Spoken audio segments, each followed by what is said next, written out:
The story begins as we see a golden hero going up against a monster, and we learn that his strength is based on the trust of the people who believe in him, so anyone can become a hero. We meet a boy named Lin as he pitches his commercial to his boss, thinking it's a good idea because the upcoming hero competition for the rank 1 spot of Hero X is coming up, but he's told that it's nonsense.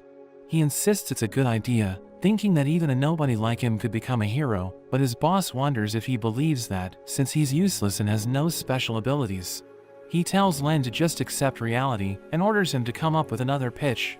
But he gets a call from the Treeman Corporation's manager named Jay, and he learns that she already received Lin's proposal. He gets cut off before he can explain himself, and Lin reminds him he was told to send his proposal first thing in the morning, but he ends up being fired on the spot. We see Lin on the roof with all his belongings, as he thinks about how even though anyone can become a hero, it's hard to gain the trust of the people. As he sulks, a hero named Moon tells him to cheer up, mentioning that challenges are a part of life, but it turns out to be another commercial that he worked on. He sees the hero nice, as he talks about what it means to have a perfect life, but the video glitches, and Lin loses it, noting that even if he's perfect, he'll eventually be replaced when he gets old and ugly. He suddenly appears, and Lin can't believe it, but Nice walks right past him, and he goes over the edge. He instantly falls and smashes into the ground, leaving Lin shocked, and he wonders why he didn't fly. We see Jay as she rushes over with her security, and Lin tries to explain that Nice jumped by himself, but Jay tells her men to grab him. We see Jay canceling all of Nice's activities, and when Lin wakes up, he realizes he isn't dreaming. He explains that he's the one who sends her the advertising proposals, but she asks him what happened, so he mentions that Nice just walked past him and did his signature pose. Jay gets a call from her boss named Son, and as they talk about Nice, Lin yells and tries to reveal that he's dead, but Jay quickly shuts him up. After the call, Lin notes that holding him won't bring Nice back, but as they look at him, they realize that he actually looks like Nice. 1 week later, we see Lin as he gets a makeover and is told by Jay to memorize Nice's lines. She reveals that they faked his death on the news so that he can now go on to live as Nice. Lin is nervous about pretending to be nice, but she tells him not to doubt himself because the power of trust is what shapes their world. As he interacts with Nice's fans, their trust in him starts to grant him powers, and Jay notes that if everyone believes in him, it will also cause his body to change. Lin sees that the color of his eyes have changed, and they also notice that his hair and voice have become identical to Nice, but Jay tells him to be careful, because losing trust is easier than gaining it. She notes that he needs to go with Nice's girlfriend Moon to a show, and he's nervous that she'll see through their lie. But they notice that he's blushing, so he tells them he likes her, but only as a fan. Jay pushes him out of the van, and he confidently greets Moon, winning everyone's hearts. The show begins, but instead of the usual host, the 249th hero of the association named Enlighter arrives. Jay is angry at the last-minute change, but the team tells her that the original host was exposed as a fraud, so they had to replace him.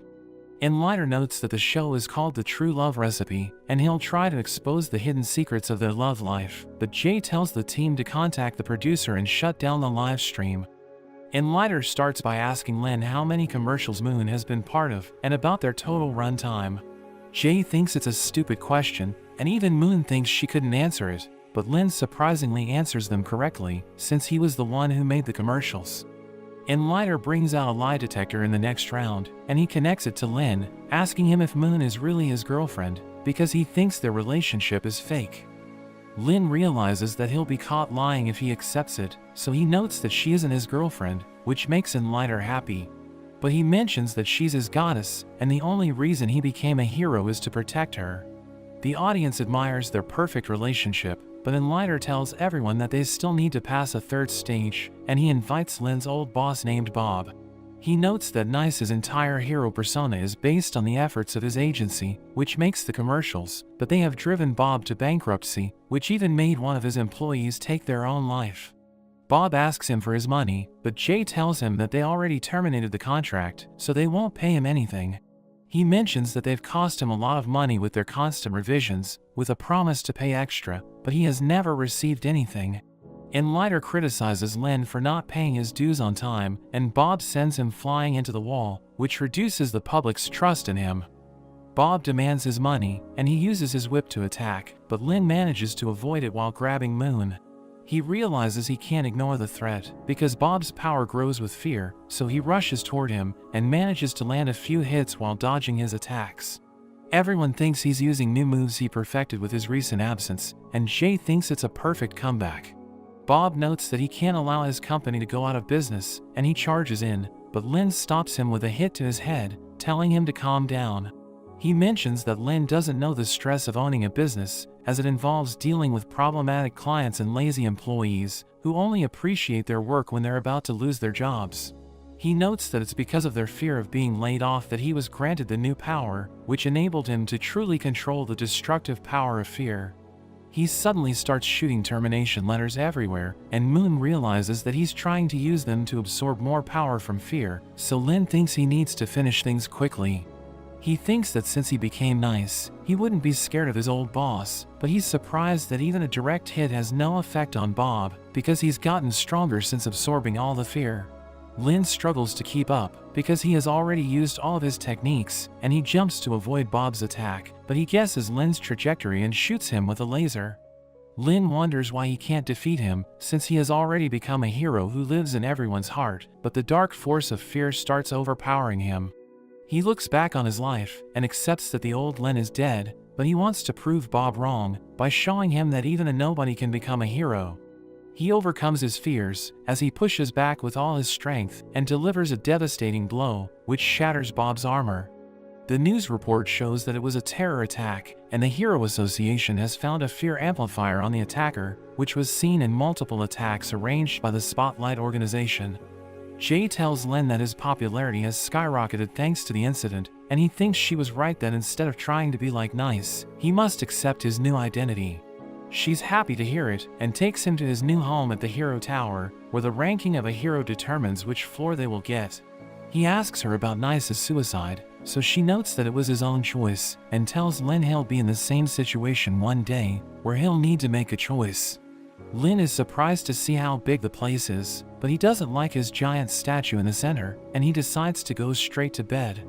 But he notices Moon sleeping next to him, so he puts a blanket on her, but he realizes that something's wrong, and as he looks at her again, he sees that she's covered in blood. We go back to when Moon was just a travel vlogger, but as she becomes popular, her fans want her to show them all kinds of places, so she gains the power of teleportation. As she's walking on the road, she sees a robber who almost runs over some kids, so she uses her teleportation to knock him out. But the car loses control, and she falls off, but Nice catches her just in time, and the encounter instantly makes them an ideal couple in everyone's eyes. We return to the present, as Lin wakes up, and he remembers seeing Moon's body, but he sees her exercising on the treadmill, so he realizes it was just a nightmare. He tries to greet her, but she ignores him, and during their breakfast, he notices that she's a completely different person compared to her public appearance. She tells him they should stop acting, because she knows he isn't nice, so he realizes that she already knows about his secret, and she asks him about Nice, so Lin mentions that he's dead. But instead of grieving for him, she calls Jay, telling her it was a good thing that Nice died, because it gave them the opportunity to end this stupid relationship. Jay arrives, and explains that Nice was their company's biggest asset, so they must make sure he exists no matter what. Moon notes that she doesn't want to be his girlfriend, but Jay tells her that the fans want them to get married, which freaks her out. She reminds them of their contracts, and Lin has no problem with it, but Moon notes that she wants to terminate it. Jay rejects her request and leaves, telling them they can't leave until they agree to marry each other, and Lin reminds her of her teleportation powers, but she tells him to stop talking to her. She removes her hair extensions, thinking it would scare a perfectionist like him, but he finds her cute. She starts breaking things, telling him she doesn't want to marry him, because she wants to be free. Moon becomes hungry, and since there's no Wi-Fi and food delivery, she starts cooking food on a piano. He brings her fruits, asking her why she signed the contract. She throws a tomato at his statue, telling him she has always hated it, but he agrees that it's boring. She invites him to also throw something at it, and when he manages to hit it, she realizes that he's different from the old Nice. She explains that his power had a slight issue, which is why he couldn't stand any imperfections or uncleanliness. But Lin notes that his OCD has been getting worse, and she hits him with the tomatoes, telling him to retain his identity instead of becoming nice. He tells her she shouldn't blame him if he gets a little too competitive, and they end up having a tomato fight. At night, they both prepare to sleep on their separate beds, and Moon asks Len for his real name, but he tells her to answer his question first, asking her why she can't teleport out of there. She creates a portal and shows up next to him, telling him their believers wish for them to stay together, so her teleportation portal always sends her to him, which makes her feel trapped. He wonders if she ever liked Nice, so she reveals that she has had a contract with the Treeman Corporation ever since she started vlogging, so it's just work for her. She reminds him to share his real name, so he introduces himself, and she thinks his name is much better than Nice. They remain trapped for a month, and without food or any source of entertainment, Lin thinks he's going to die of boredom. Moon threatens to take her own life if Jay doesn't end the contract, but he tells her to calm down, since she's already used that threat before. As Jay watches them, she's sure that if they stay locked together, they're bound to develop feelings for each other. Lin makes a swing, and as he goes to get a pillow, Moon sneaks onto it. He's happy to see her enjoying it, and she tells him she didn't expect him to have such fun ideas, so he notes that he used to work in an advertising agency.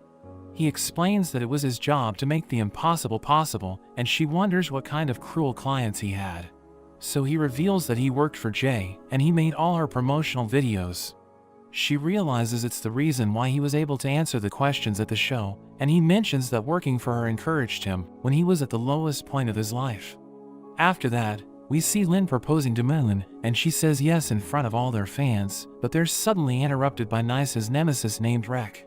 He mentions that if he can't have something, he won't allow Nice to have it either, and Rek rushes towards Lin. Moon tries to block him, but he jumps over, and Lin barely manages to dodge his attack.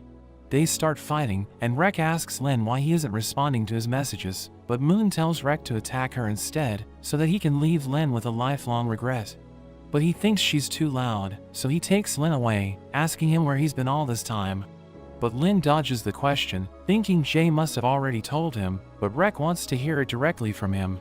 Moon tries to intervene, reminding him of his real target, but he has no interest in fighting her, and Jay wonders what's wrong with him, since he isn't following the script. We go back to after Lin made a swing for Moon, and he knows it's selfish, but he asks her if she would like to continue the act.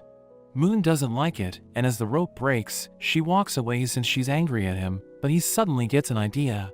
He calls Jay there, and he tells them about his plan to turn their romantic story into a tragic one, because it will win everyone's sympathy. Jay likes his idea, and notes that imperfection can be more perfect than perfection, but she thinks they will need to kill Moon. In the present, Jay sends a drone and tells Rek to behave, because they've poured so much money into making him Nice's nemesis. But he tells her to leave, because he needs to ask Lin something important. Moon kicks him away, and tells him to finish his work before discussing things with Lin. But Rek uses his magic to create giant structures, and he asks Lin where Nice is. He wonders what he means, but Rek can tell that he isn't the person he knows. Moon arrives and tries to attack him, but he overpowers her, and threatens to kill her if Lin doesn't reveal the truth. She's happy that Rek is following the story, but Lin tells her he'll kill her for real, and he reveals that Nice took his own life. So Rek starts crying, but he suddenly loses control, and starts attacking them with his powers.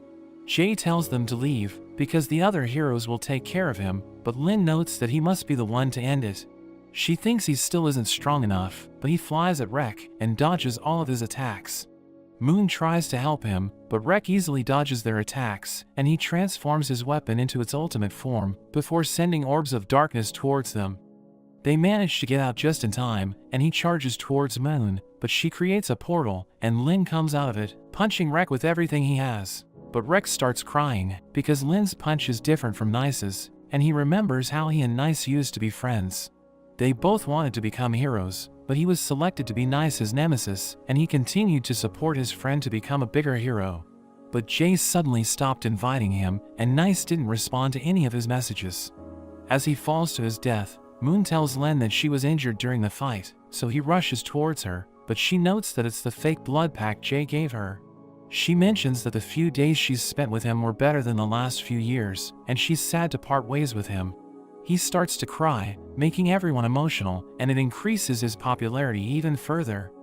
After that, Moon finally creates a portal, which opens to an island, because Lin had asked his fans to wish for something new for her. She wonders what he'll do next, and the TV report shows that he's aiming to reach the top 10 heroes list, so she leaves after wishing him luck. Meanwhile, Enlighter checks the footage from his show, and he realizes that Lin's heartbeat increased when Bob arrived. He suddenly remembers the boy who took his own life, and he checks his picture, realizing he's the same person as Nice. As Enlighter is busy thinking about it, he receives a fear amplifier, which talks him into joining the Spotlight organization, and he's turned into God Eye. Jay notices Lin zoning out, but he notes that he was listening to her, as she was telling him that they have information about Furman's nemesis, and he needs to defeat her. Jay knows that he misses Moon, but she reminds him that it was his choice, so he needs to move forward, or else all his sacrifices will be for nothing. She asks him if he knows what he needs to do next, so he mentions that he must defeat Furman's nemesis Wolf Girl. But she tells him he's wrong, because his main objective is to become the top-ranked hero, and for that to happen, he must surpass Furman and enter the top 10.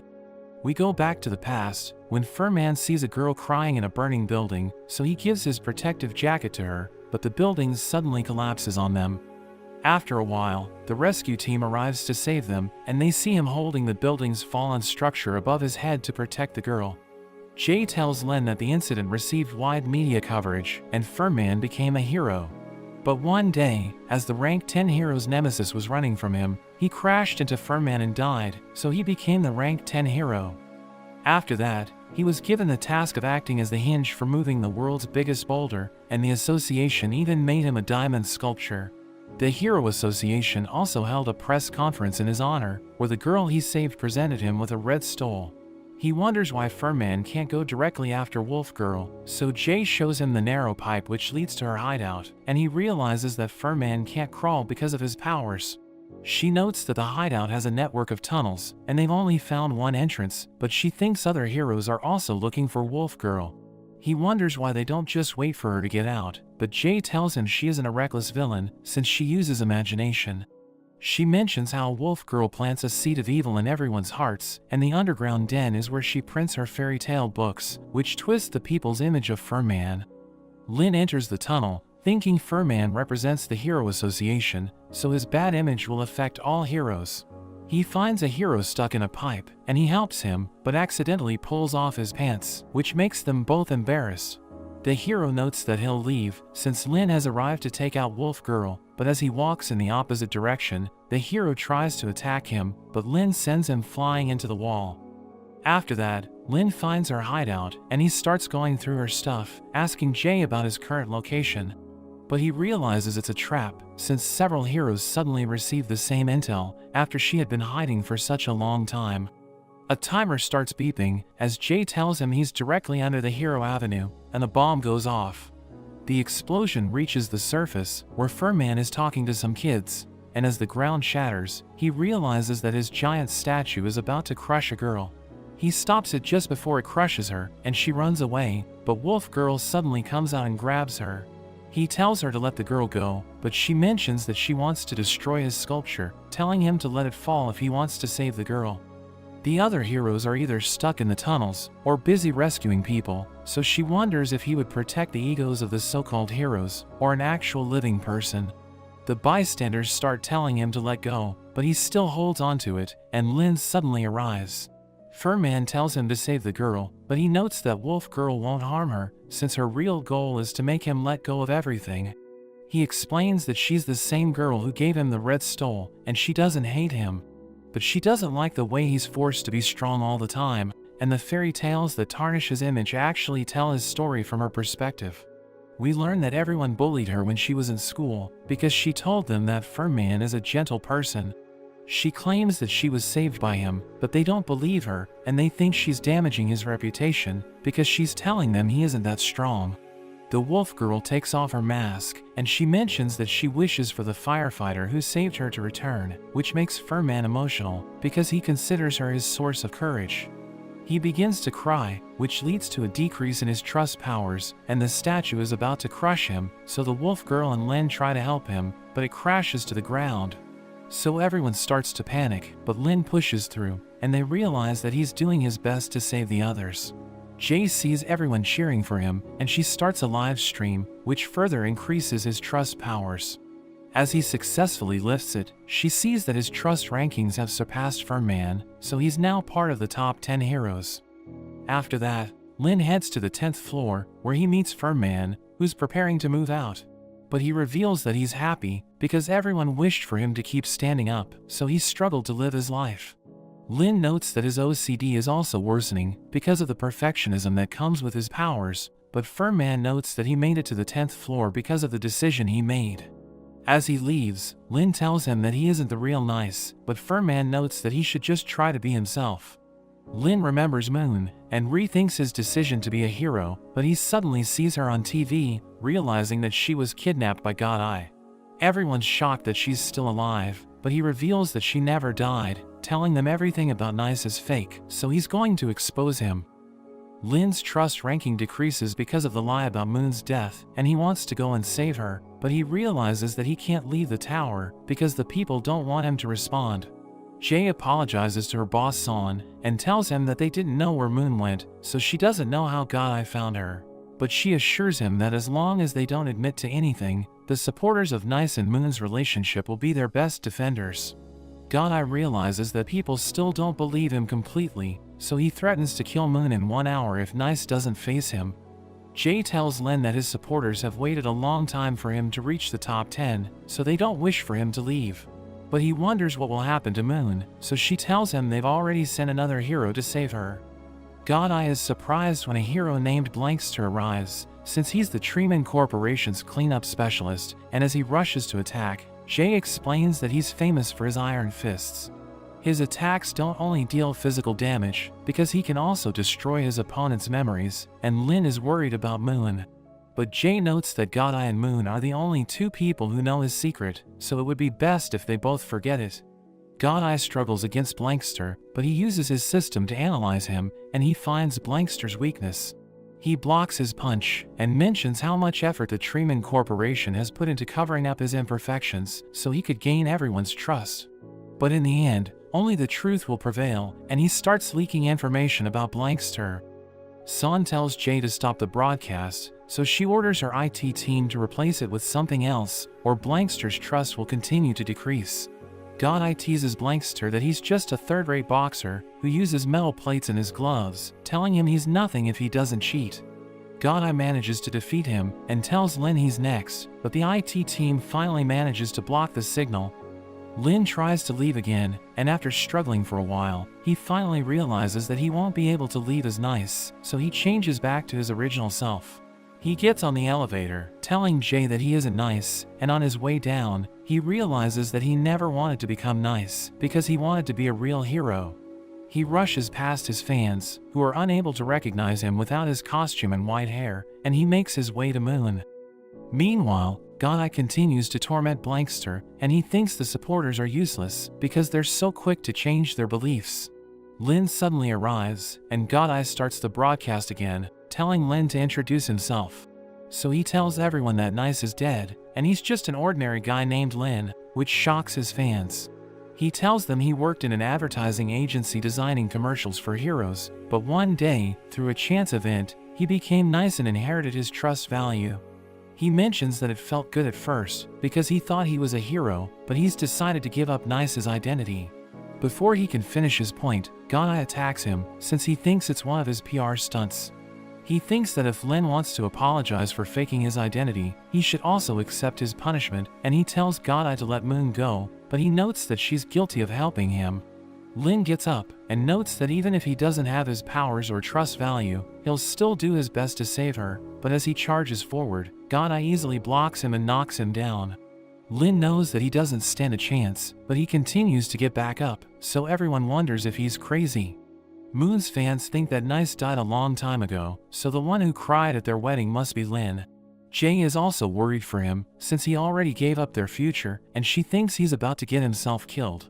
The fans wonder why no one is helping him, so they realize it's because no one wants to get mixed up in the fake hero issue, and God Eye manages to knock him out. He notes that everyone should realize that there are no real heroes in their era, but Lin tells him to stop talking nonsense, and he once again tries to attack. But God Eye easily restrains him. telling him that without his fancy packaging, no one will cheer for a useless clown like him. But he notes that he doesn't need the support of others, because he believes that anyone can become a hero. He mentions that the moment when he truly felt like a hero was when he developed feelings for a person, so he would happily give up everything to protect her. He suddenly headbutts Godai, allowing him to break free, and Lin manages to land a punch. Godai tries to analyze his weakness, but the system finds countless vulnerabilities, and he isn't sure which one to focus on. Lin is unable to stand straight, but he continues to attack Godai, which makes him wonder if his system has a bug. He tries to escape, but Lin grabs his leg, so he fights back, and he reminds Lin that he has defeated several heroes, asking him what makes him think he can challenge him as an ordinary person. The fans become emotional seeing the fight, and they start cheering for Lin, which increases his trust value, allowing him to fight back. Everyone's shocked by the sudden increase in his power, and Godai gets blown away, wondering where his power is coming from. The people are glued to their screens, and they start talking about the fight, while the other hero companies notice Lin's potential, so they consider inviting him to their side. Lin manages to knock out Godai, and Moon's fans realize he was the one who cried at the wedding, so he'd do anything to save her. Jay tells her boss that Lin's trust value has shot back to Nice's level, telling him she'll take care of everything by pinning it on Godai. Lin goes to check on Moon, but as he removes the tape from her mouth, she suddenly turns into a mannequin. He asks Godai where she is, so he mentions that he doesn't know either, and he only used her as bait so he could expose him.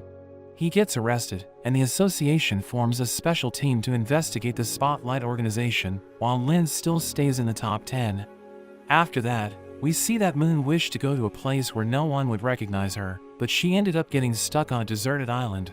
She also left her portal gun, so she can't return to the city, but Lin suddenly arrives, telling her she was so excited that she forgot to take her gun with her. He asks her if she had fun, and she tells him that she doesn't want to have such a long vacation ever again, but the hero Isol suddenly shoots her, and Lin is left in shock. The story shifts to a boy named Cheng, who sits beside his parents' bodies, and one of the killers wonders what they should do to him. His partner suggests selling him, but before they can take him, Isol suddenly arrives to save him.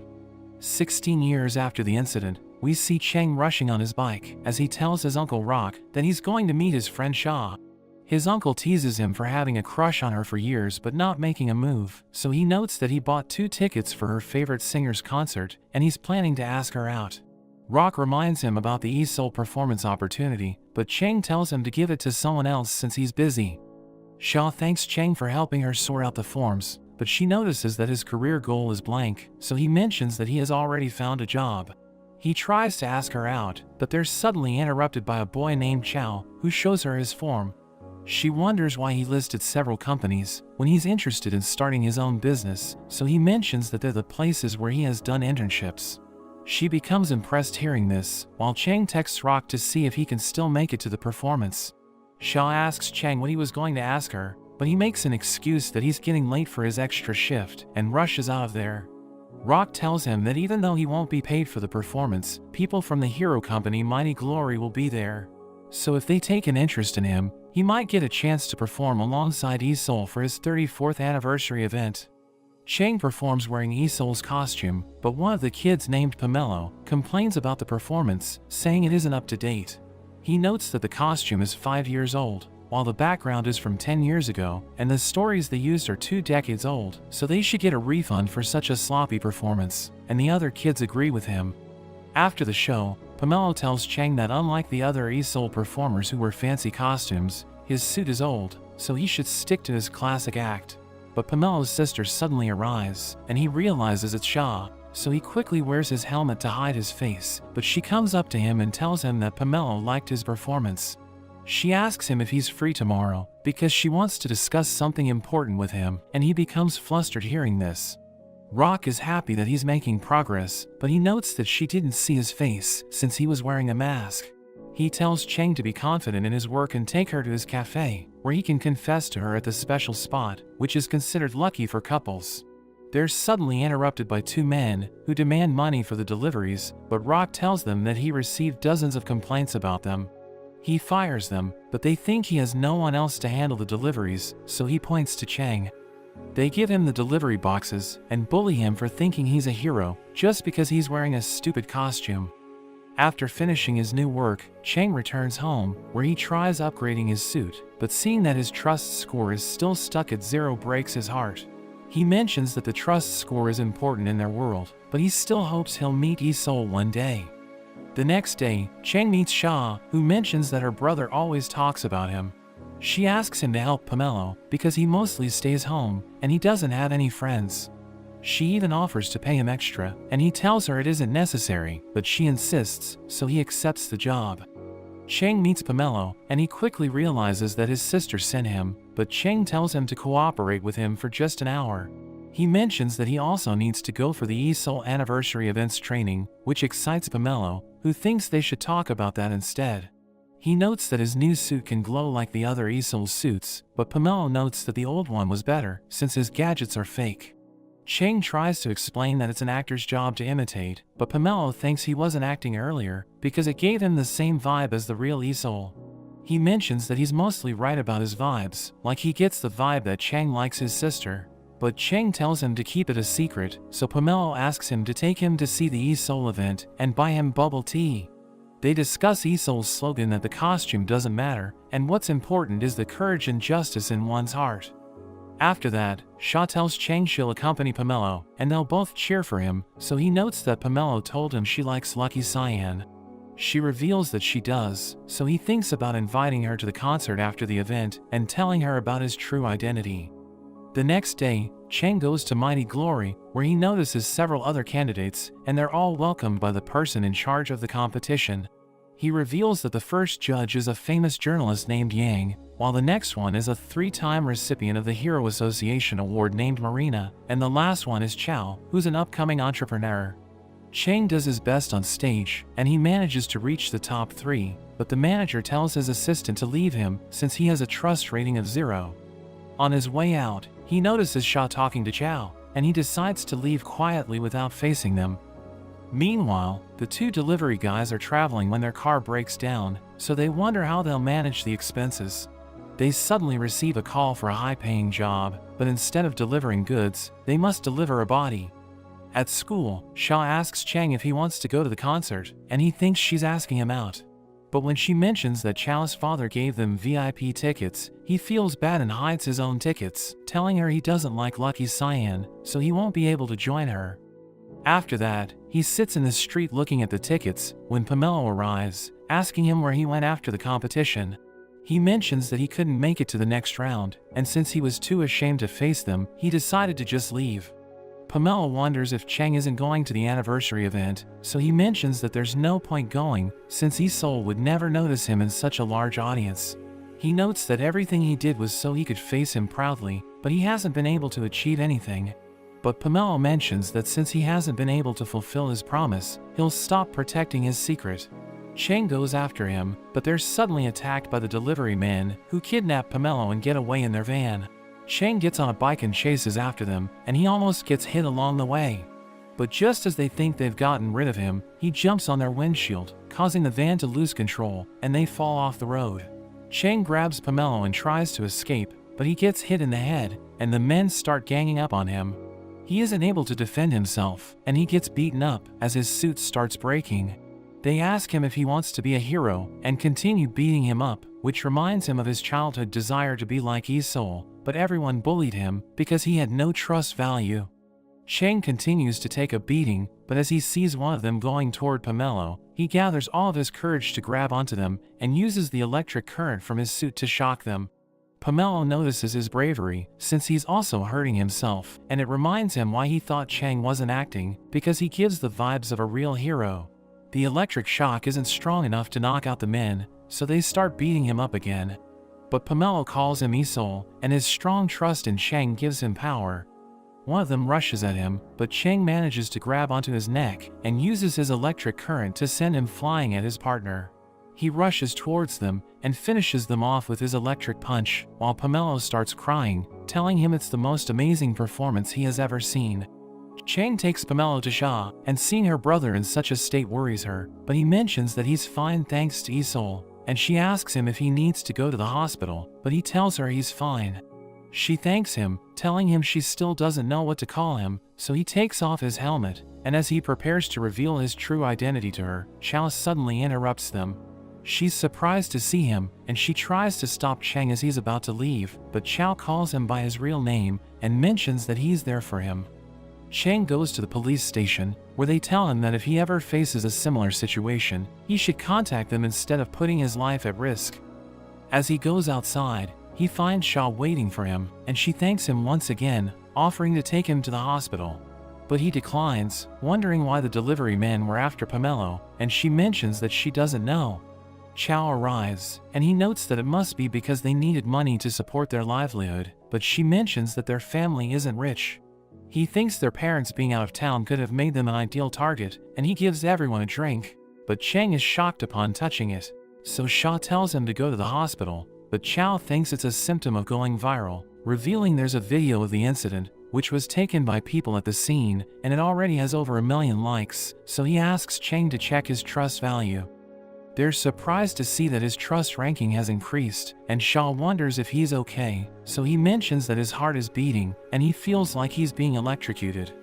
That evening, Chang messages Shaw, but she wonders why he's still contacting her from his hero profile, so he becomes embarrassed.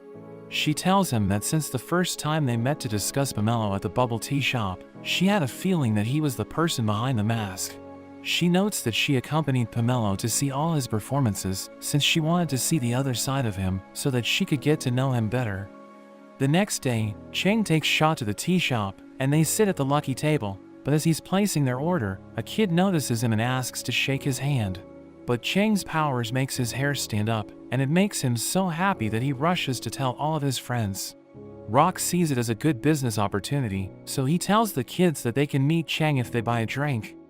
Once everyone is gone, Rock finally sits down to relax, and he mentions that Chang has gotten busy after going viral. So he needs to hire a manager, but he doesn't think he has the budget or any big plans, and Rock notes that he has already picked someone for him. Chao arrives, mentioning that he asked Rock to suggest someone he could work with, and Rock leaves after telling Chang that Chao has been interested in him. After that, we see Yi-Sol training, and his manager briefs him about the upcoming anniversary event. He mentions that he has already prepared a speech for him, and tells him the team is thinking of changing his slogan, but Yi-Sol decides against it. The manager notes that the popularity of the fake Yi-Sol is also growing, and he's already stolen around 1% of their fans, but Yi-Sol isn't bothered by it. Chao prepares a robotic arm for Chang so that he can control his current, but it doesn't work as planned, and Chao notes that they'll be able to steady the current once the new parts arrive. Chang wonders if it's wrong to be impersonating Yi-Sol, but Chao notes that in their world, heroes are chosen by the support of the people. He thinks Chang's fans see the unlimited potential in him, and reminds him that he was the one who saved Pomelo, so he deserves to be a hero.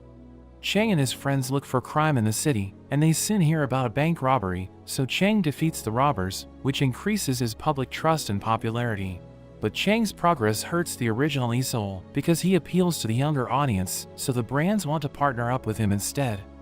At the 34th Yi-Sol anniversary event, Yi-Sol launches his new action figure, but no one seems to be interested in it.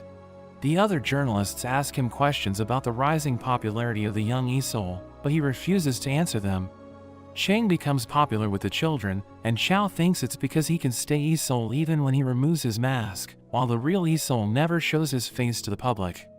Chang and Shaw visit the tea shop, but she notices that he's looking at the news of his rising popularity, so she advises him not to get carried away. She reveals that Chao asked her out, which shocks him, and she wonders why he's so surprised, so he notes that it's nothing, but he asks her about her answer to Chao. She tells him that she hasn't decided yet, but they should go since Chao has prepared a surprise for them. On their way, she asks him why he lied about liking Lucky Cyan, because he said he doesn't listen to her music. He looks for his concert tickets, but he realizes that he forgot them at home, so he doesn't tell her the truth.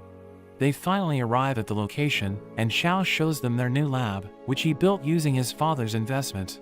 He notes that Chang's growing popularity convinced his father to invest in them, and he plans to make improvements if they get ranked on the Hero Commission. Shaw wonders if Chang has thought about moving to the Hero Tower after he gets ranked, but he notes that he hasn't thought about it, since it still feels like a dream to him. Chang goes outside to get some air, and Sha joins him, asking him to promise her that whatever happens in the future, he will face himself with courage and honesty. But before he can say anything, police cars suddenly stop in front of them, and they tell Chang he's under arrest. The police tell him that the kidnappers have accused him of staging the whole scene, and told them that he promised to share his profits after he became a hero. But Chang denies it, and he notes that he doesn't even know them, so they show him a picture of their interaction when he made the deliveries. Chow realizes they can't sit idle, so he starts a petition in Chang's favor, which gains thousands of supporters. The police take Chang to meet Mike Glory's representatives, and he's surprised to see that Sha is there instead of Chow. Yisol's manager tells them they'll forgive them if Chang gives up his hero identity and makes a public apology, but Sha objects to it, since she thinks they didn't violate any laws. She mentions that Chang became a hero because people wished for it, but the manager mentions that Chang had a trust value of 0 before using Yisol's title and popularity. He tells them one last time to give up on the identity, or he'll be forced to take legal action, but Chow suddenly arrives with new evidence. He presents the dash cam footage of the robbers' van, which shows that they received a call from someone to kidnap Pomelo, but Yisol's manager refuses to believe that it wasn't Chang. Enlighter arrives, revealing that it was an encrypted call, and he explains that an ordinary university student wouldn't have the skills or finances to do that. After that, Chow praises Sha for handling the pressure well, but she thinks it was good thinking to hire Enlighter. He tells her that it was all thanks to his dad's connections, and he wonders if Chang is ready, because his fans are waiting for him outside. He's shocked to see such a large crowd gathered to support him, and they all call him Yisol, so he becomes emotional. At Rock's tea shop, a man sees the news, and he notes that Chang is nothing compared to the original Yisol, because he has been through countless fights to become a hero. But Rock tells him that times have changed, and they must get used to playing with the new rules. Chow calls Chang and Sha to come to the lab, but since it's raining, they stop at the bus station. He apologizes for lying to her, so she reminds him that he should be brave and face himself honestly, telling him she'll support him unconditionally if he does that. Meanwhile, Chow looks at the new suit he prepared for Chang, and he puts on the mask, but as he opens the shutter, he finds a man holding a gun in front of him. Chang and Sha also arrive, but before Chang can get there, the man kills Chow, thinking he was the new Yisol. At the funeral, Chang meets Chow's father, who mentions that if he feels regret in his heart, he should search for the murderer instead of waiting for forgiveness. Chang tells him that he needs his help, revealing that he already knows the murderer's identity, since he saw the scar on his neck, which he gave to one of the kidnappers. Chang starts investigating the kidnappers, and Sha wonders why he's doing it himself, so he mentions that he can't trust the police, since the killer was supposed to be locked up. But he suddenly receives a call and leaves, telling her there's something important he must do. Chang holds a press conference, where he reveals that the 2 kidnappers weren't in jail, and the agent responsible for the case is missing. He believes the agent was killed to close loose ends, and he mentions that he always admired Yisol, but he thinks that the scales can't be balanced by relying only on one side. So he chooses not to rely on others, and decides to fight Yisol on his 34th anniversary. Yisol's manager tells him about the challenge, and he thinks it would be a great way to boost his trust ranking, but Yisol doesn't seem to care about it. His manager mentions that people are already calling him the old Yisol, and if he doesn't respond, it's only a matter of time before he becomes an old man. Meanwhile, Chang practices for his upcoming fight, and Rock is impressed by his punching power, so Sha notes that his gloves were designed by Chow. But Rock mentions that unlike the training dummy, Yisol won't just stand there, and he'll also fight back.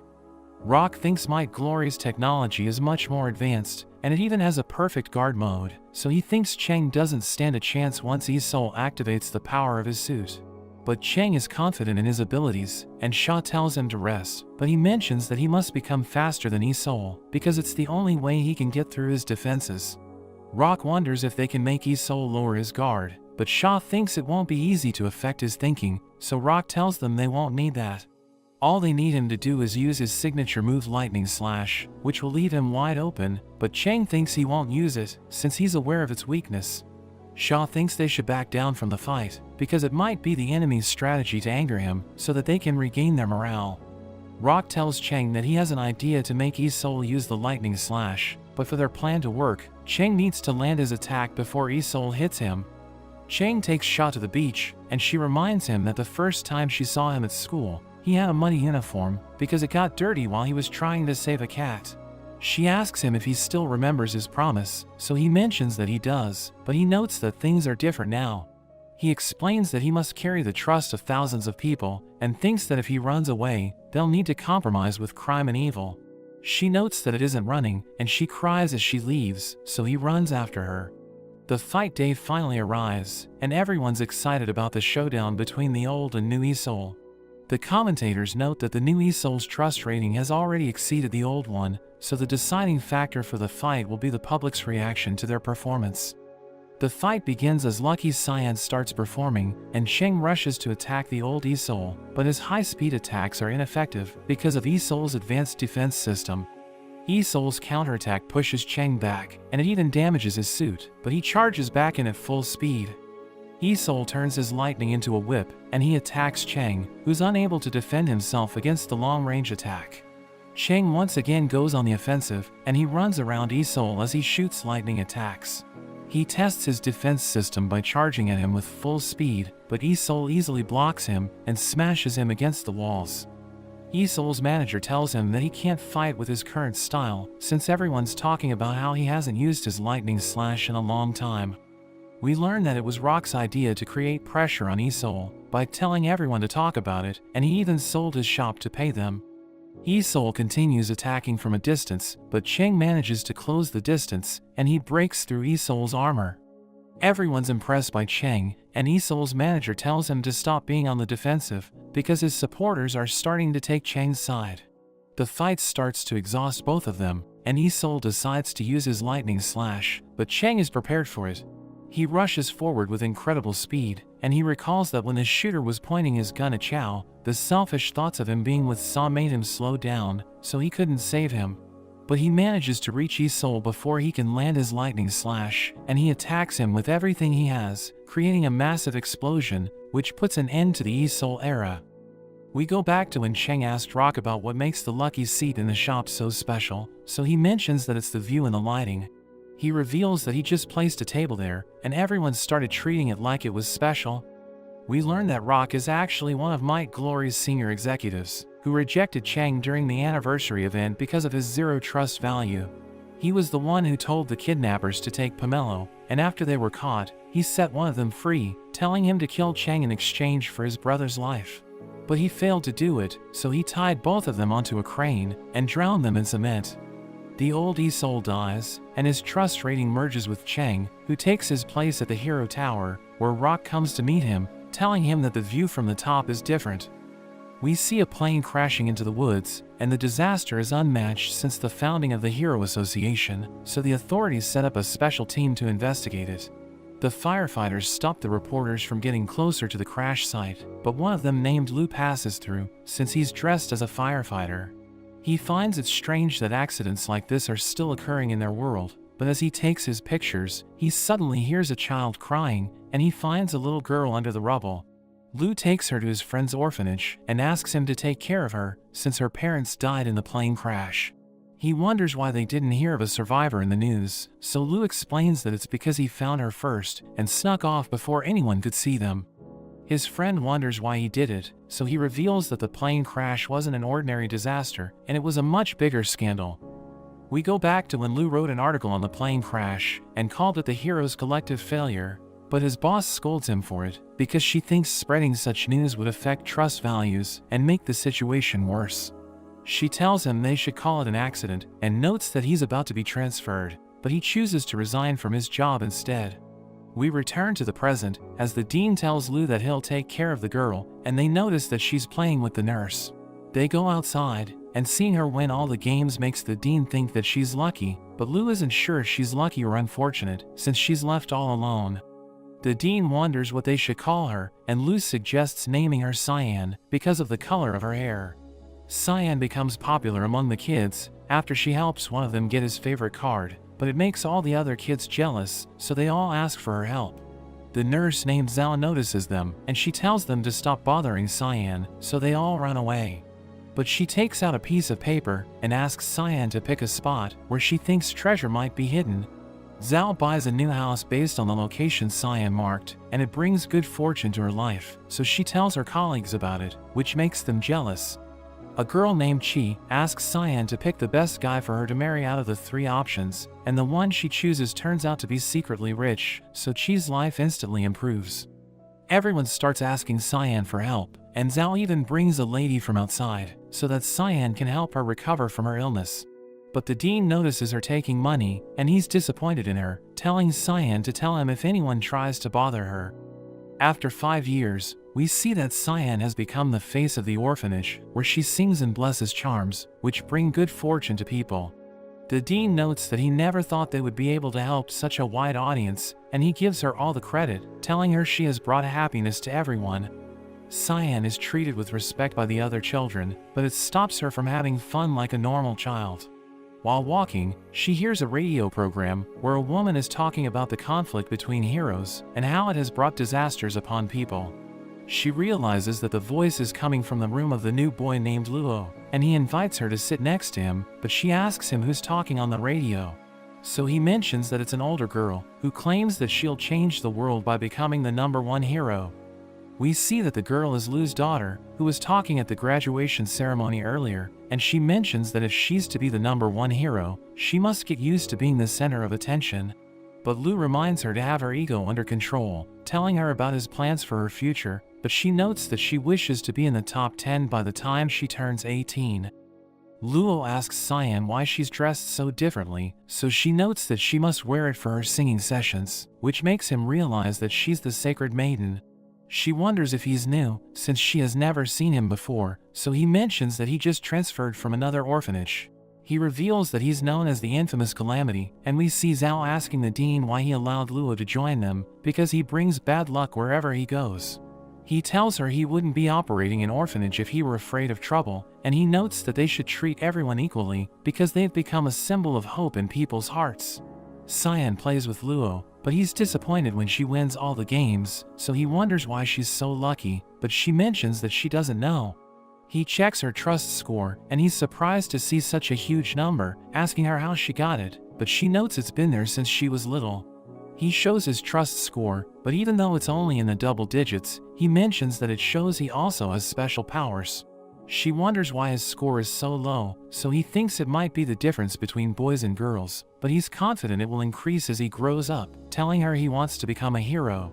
She notes that the dean told her she's like a hero, since she's using her good luck to help others, but she doesn't like it, because she wants to have friends, and dress however she likes. He becomes surprised hearing this, and he takes her down the hall, where he tells her to throw a marble, which will free her from the curse of good luck. After a year, everyone gathers in the church, but Cyan arrives late, telling Zhao she prepared a new song. She begins with her usual performance, but she suddenly removes her robe and starts performing with Luo. Everyone's shocked at the sudden change, but they wonder if their wishes will be fulfilled, and the dean tells Zhao to stop it immediately, but Cyan and Luo manage to escape.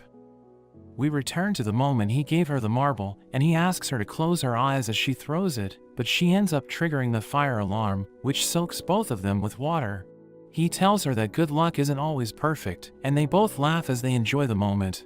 Cyan and Luo are about to leave the orphanage, but the dean uses his powers to close the door, telling them he won't allow them to ruin his dream of helping people to become a hero. We go back to when Luo showed Cyan his guitar, and he reveals that the dean gave it to him because he didn't cause trouble for an entire year. He starts playing it, and they see lights coming out, but he thinks they're just decorations to make the performer look cool, and he tells her to try it out. He sings as she plays the guitar, and he asks her if his voice has improved, but she thinks it hasn't changed at all. He tells her to show him how to sing, but she explains that she needs to rest because she still needs to rehearse for her weekly performance. He thinks she's wasting her talents, since she just sings for the church, but Zhao tells him to stop making noise because it's getting late. He explains that he was just reciting his textbook, but she tells him to go to sleep, and Cyan notes that she's annoying. He tells her about the rumors that the dean built the orphanage to nurture heroes, and we learn that he used to be a hero himself, but it was only for a short time. Luo thinks he wants her to be a hero, but she explains that she isn't interested, and tells him she needs to head back before Zhao makes her rounds again. As they make their way to her room, they see a courier talking to a man, who mentions that the Sacred Maiden is just an ordinary girl, but the Dean is raising her to become his good luck charm. The courier thinks he's joking, but he explains that the Dean told him he wants to sustain his failed hero lifestyle by keeping her in the orphanage. Cyan overhears their conversation, so she starts crying, and Luo suggests that they escape together. We return to the present as the Dean tells Cyan he won't let her leave, and Luo tries to escape with her, but the Dean uses his invisible arms to grab her. He tells her he had high expectations for her and explains that it's hard to gain trust value, but Luo charges in and attacks him with his guitar. He manages to free her, but the Dean restrains him and he tells her to make a run for it, so she tries to get away, but she ends up getting surrounded. Luo tells her not to give up because she's the luckiest person alive, and Truck-kun suddenly crashes through. We learn that the driver fell asleep and he tries to stop the truck while Luo grabs onto the Dean, reminding him that he has bad luck. The truck crashes into them and Cyan becomes worried, but Zhao tries to catch her, so she quickly gets away. The driver starts to panic, but he realizes that nobody died thanks to the Dean's powers, while everyone wonders why the Sacred Maiden ran away. Cyan reaches a city where her shoes break and she starts crying, hoping Luo is okay. She plays the guitar and sings his song called My Color, which reminds her of the moments she spent with him, so she becomes determined to save him. A stranger gives her a coin and she uses it to play the lottery, but she ends up losing because her trust value has reached 0, so she's no longer the luckiest person in the world. She realizes that she needs money to survive, so she starts performing in the streets, and the people enjoy listening to her. So they gather around her and give her coins as she continues to sing in front of them. She eventually makes a small fortune, and a man gives her a new pair of shoes to replace the ones she broke. She now has the money to buy everything she needs, but as she gains popularity, the people start to recognize her as the Sacred Maiden. So they think they'll get lucky if they listen to her songs, and they gather in the streets to watch her perform. The head of a hero company finds her interesting, and Lu tells him she's the only one who survived a plane crash when she was little. So he realizes that luck is her superpower, and he thinks about recruiting her as a hero. She sees her followers praying to her, and they start calling her the Sacred Maiden, so she becomes sad and runs away, begging them to stop following her. Cyan reaches an alley where she meets a strange woman, and she tells her to stop idolizing her because she no longer has the power to bring good fortune. But the woman tells her to check her trust value, and she realizes it's in the 5 digits. The woman introduces herself as Keen and invites Cyan to join her company as a hero, which reminds her of Luo, since he wanted to become a hero when he grew up. She agrees to join if Keen helps her find him in the future, and she accepts her condition, telling her they should sit together to discuss everything. After that, we see Luo listening to the radio, and he hears a program about Cyan, realizing she's now a popular hero. He learns that she has also become a successful singer, and she's scheduled to have her first concert, which her fans are dying to attend, but the tickets are already sold out. Luo is glad that she's doing well, but the Dean suddenly joins him, telling him to forget about her. He mentions that there's something Luo needs to learn about her, and he whispers it into his ear, but he's shocked as he hears it. Cyan's fans gather for her concert, and she puts up a stunning performance, so everyone cheers for her.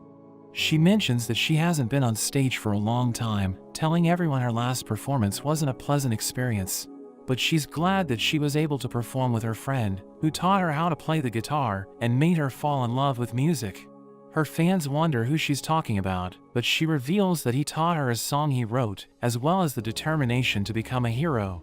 She plays her guitar as she sings the song he taught her, and her fans seem to enjoy it, but as she continues her performance, we see that everyone in the orphanage has turned into monsters. We go back to when Cyan met her boss, who reveals that the company has prepared a new costume for her and even made modifications to her guitar.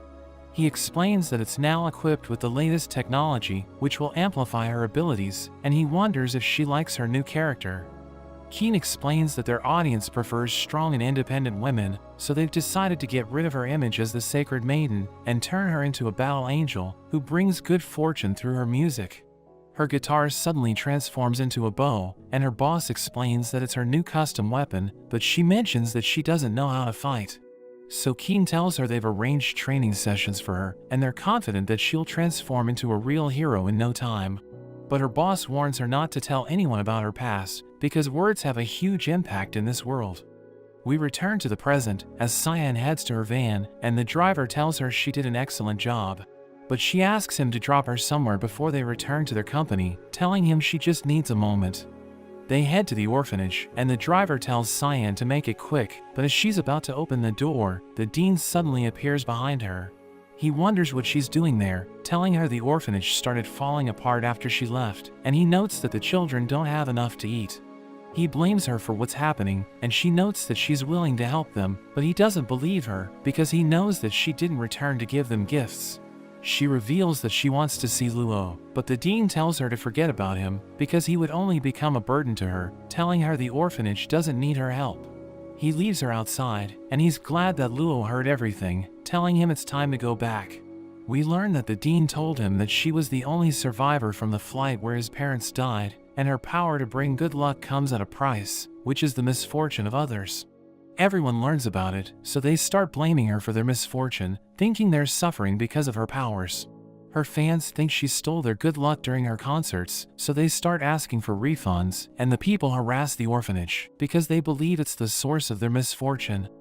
A number of food poisoning incidents occur at the orphanage, and the public thinks it's cursed, since Cyan was raised there. But they think the curse has spread to the entire district, because disasters are being reported everywhere, so they want the orphanage to close down. The dean starts to lose his mind, thinking Cyan ruined his life, and he recalls that Lu told him she joined a hero company. But he becomes upset hearing this, because he thinks she should return to the orphanage. Lu explains that she ran away, so she's no longer under his control, telling him he was hoping she would live a peaceful life. But now that she's famous, he asks the dean to help him keep her background a secret. But the world learns about it, and everyone in the orphanage blames her for their misfortune, causing them to transform into monsters. We return to Cyan, as she realizes that her trust value is dropping, so her team becomes worried, because she might drop out of the commission if it continues. Keen notes that her fans are asking for refunds, and she wonders if they should cancel her concert to cut their losses, but the boss thinks it will only make things worse. Cyan suggests holding a press conference where she can tell everyone the truth, but he's convinced that the rumors are true, asking her to explain why she has the power of good fortune. But the hero named Queen suddenly joins them, and they're glad she has already recovered, because she just lost her ranking match to an unknown person.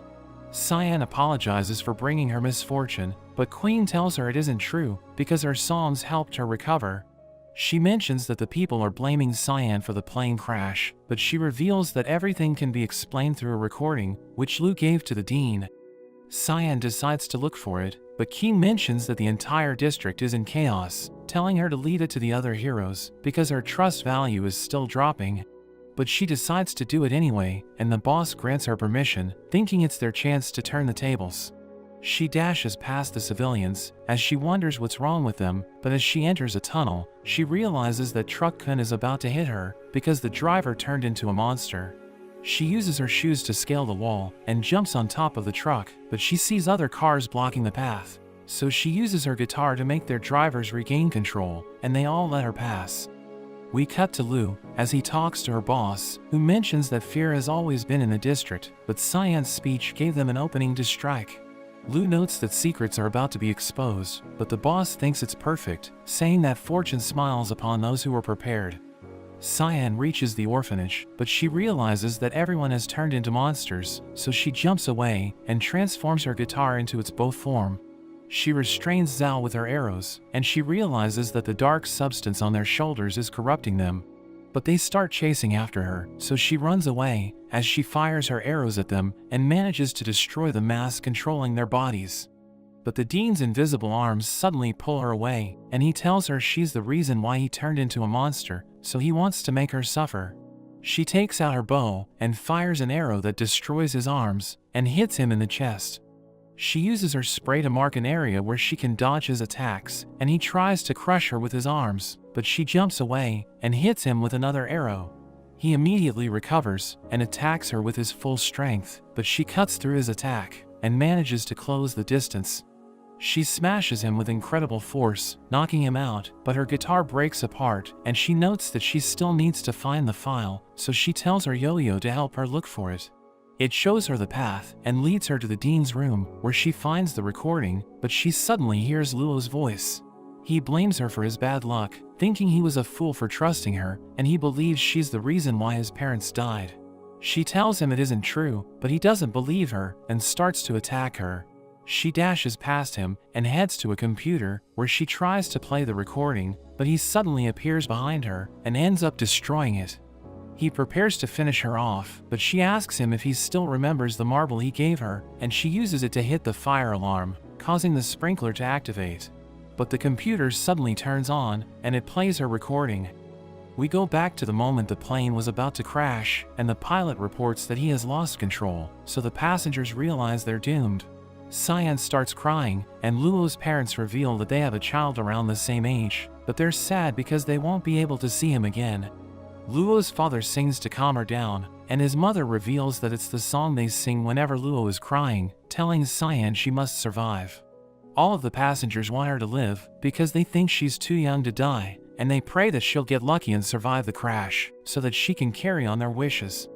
We learn that Cyan never believed Luo wrote My Color, because she had heard it before, so she knew that he copied it from someone. Back in the present, Luo regains control after he hears the recording, and he starts crying, realizing he was wrong about her. After that, the public learns the truth about Cyan, and a reporter notes that her powers came from the wishes of all the victims who died during the crash. So she regains her popularity and becomes the rank 7 hero. The orphanage is also reopened, and the authorities investigate the energy called fear, which caused the people to turn into monsters. Lu thinks he was right to trust Cyan's boss, but he tells Lu not to let his guard down, because they aren't the only ones who are secretly looking into fear. We see Lu's daughter Yue as she goes to take a university entrance exam, and everyone thinks she's in the wrong place since she's too young. The test begins, and the examiner is confused when Yue finishes the test in 30 minutes, but she's shocked to see that Yue got a perfect score. Lu is waiting for her outside, and he asks her how she did on the test, but she notes that she needs to hurry because she plans to finish university in 2 years.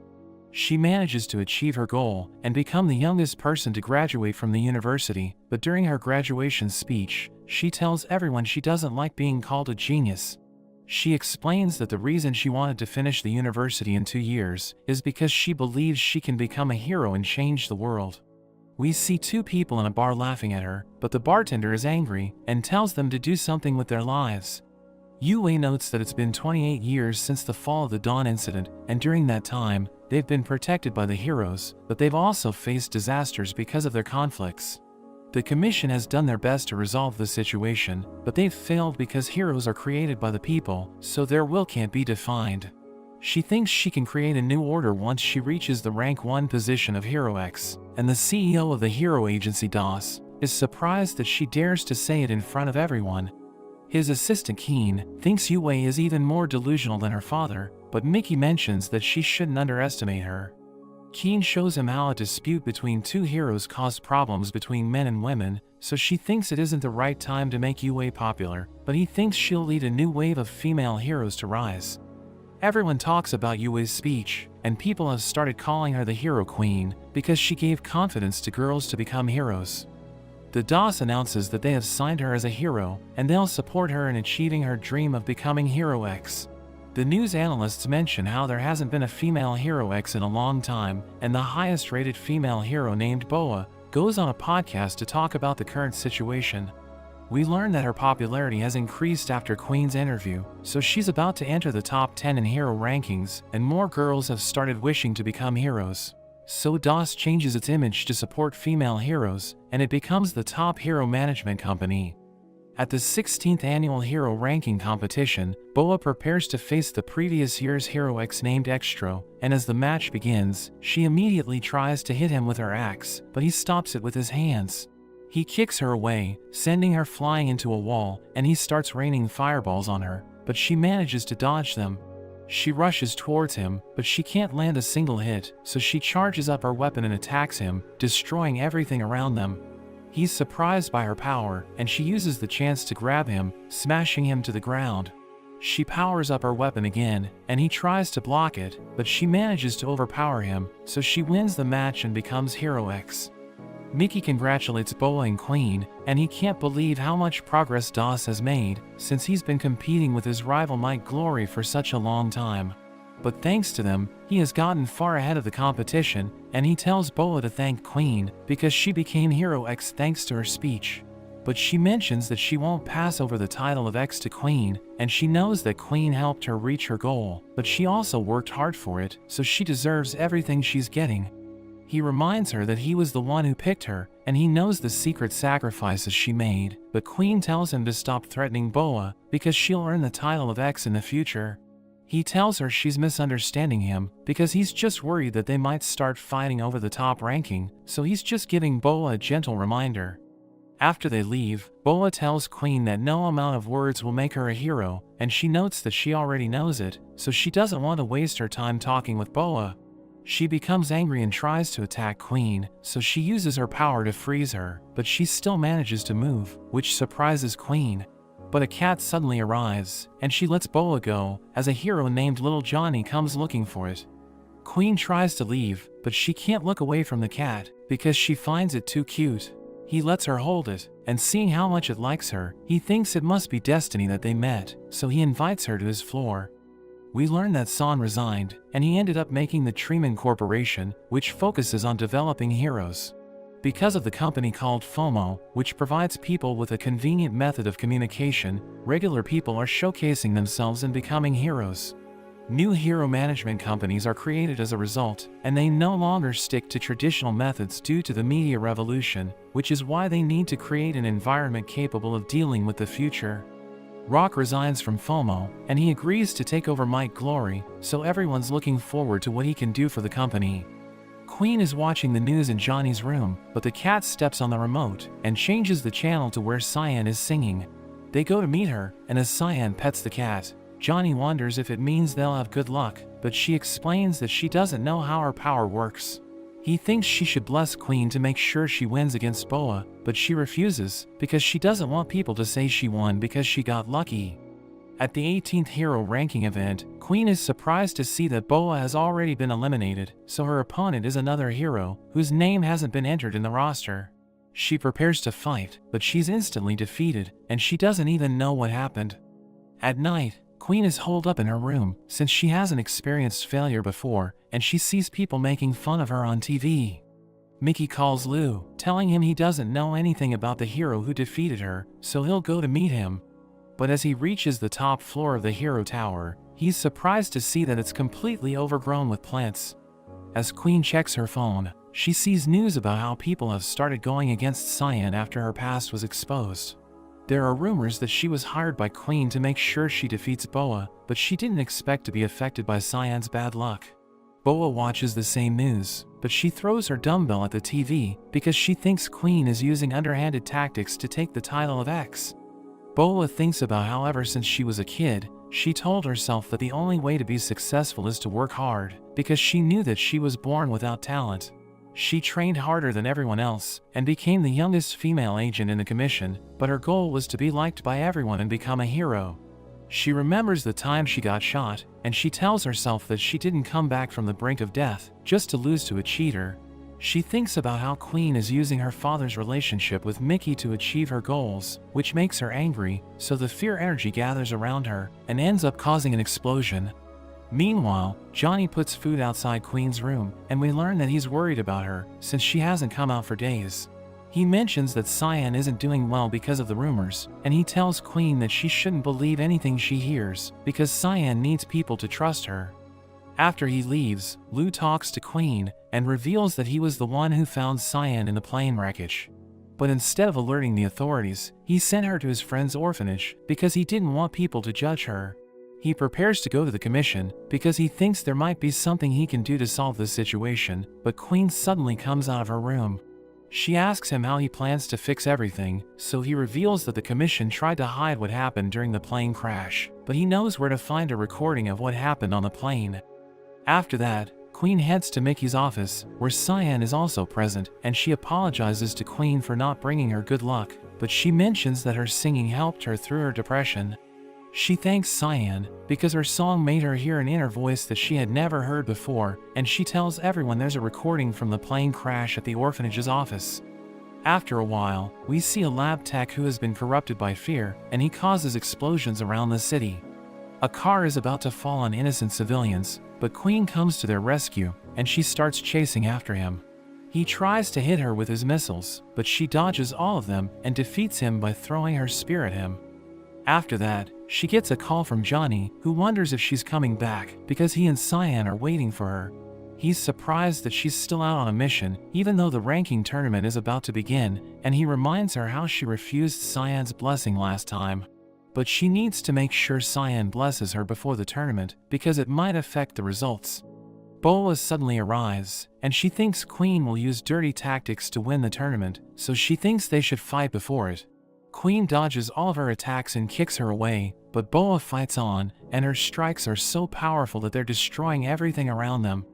Queen tries to block her attacks, but Bola sends her flying and follows up by smashing her into the ground, but Queen quickly recovers.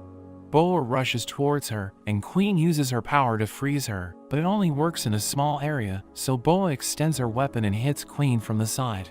She reminds Bola that the commission will punish her for attacking a hero before a ranking match, but she thinks Queen doesn't have the right to judge her since she's using underhanded tactics. They continue to clash with each other, but Queen lands a hit, which sends her smashing across the tower. She attacks with her spear, but Bola gets out of the way and pushes her head against a wall, but she strikes back and sends Bola flying. She uses her weapon to swing towards Queen and punches her away, but she lands on her feet and uses her powers to lift the containers. But Bola is able to close the distance, and she blows her away. Queen is confused because Bola's trust value is lower than before, but her attacks are only getting stronger. Bola notes that Queen was handed everything her whole life, while she fought hard to get to where she is. So she won't lose and give up the title of X, but Queen reminds her that she no longer holds that title. As the fight continues, Queen kicks Bola away, but she extends her weapon and grabs her foot, smashing her into a ship. She starts beating Queen up, and the force from her attacks is so powerful that she blows the ship into pieces. But Queen fights on, and fires spears of light, so Bola deflects them and she charges in again. But Queen blocks her attack, and hits her with a powerful laser, which destroys anything it touches, but it doesn't affect Bola, who starts attacking even more recklessly. But Queen activates her ultimate skill.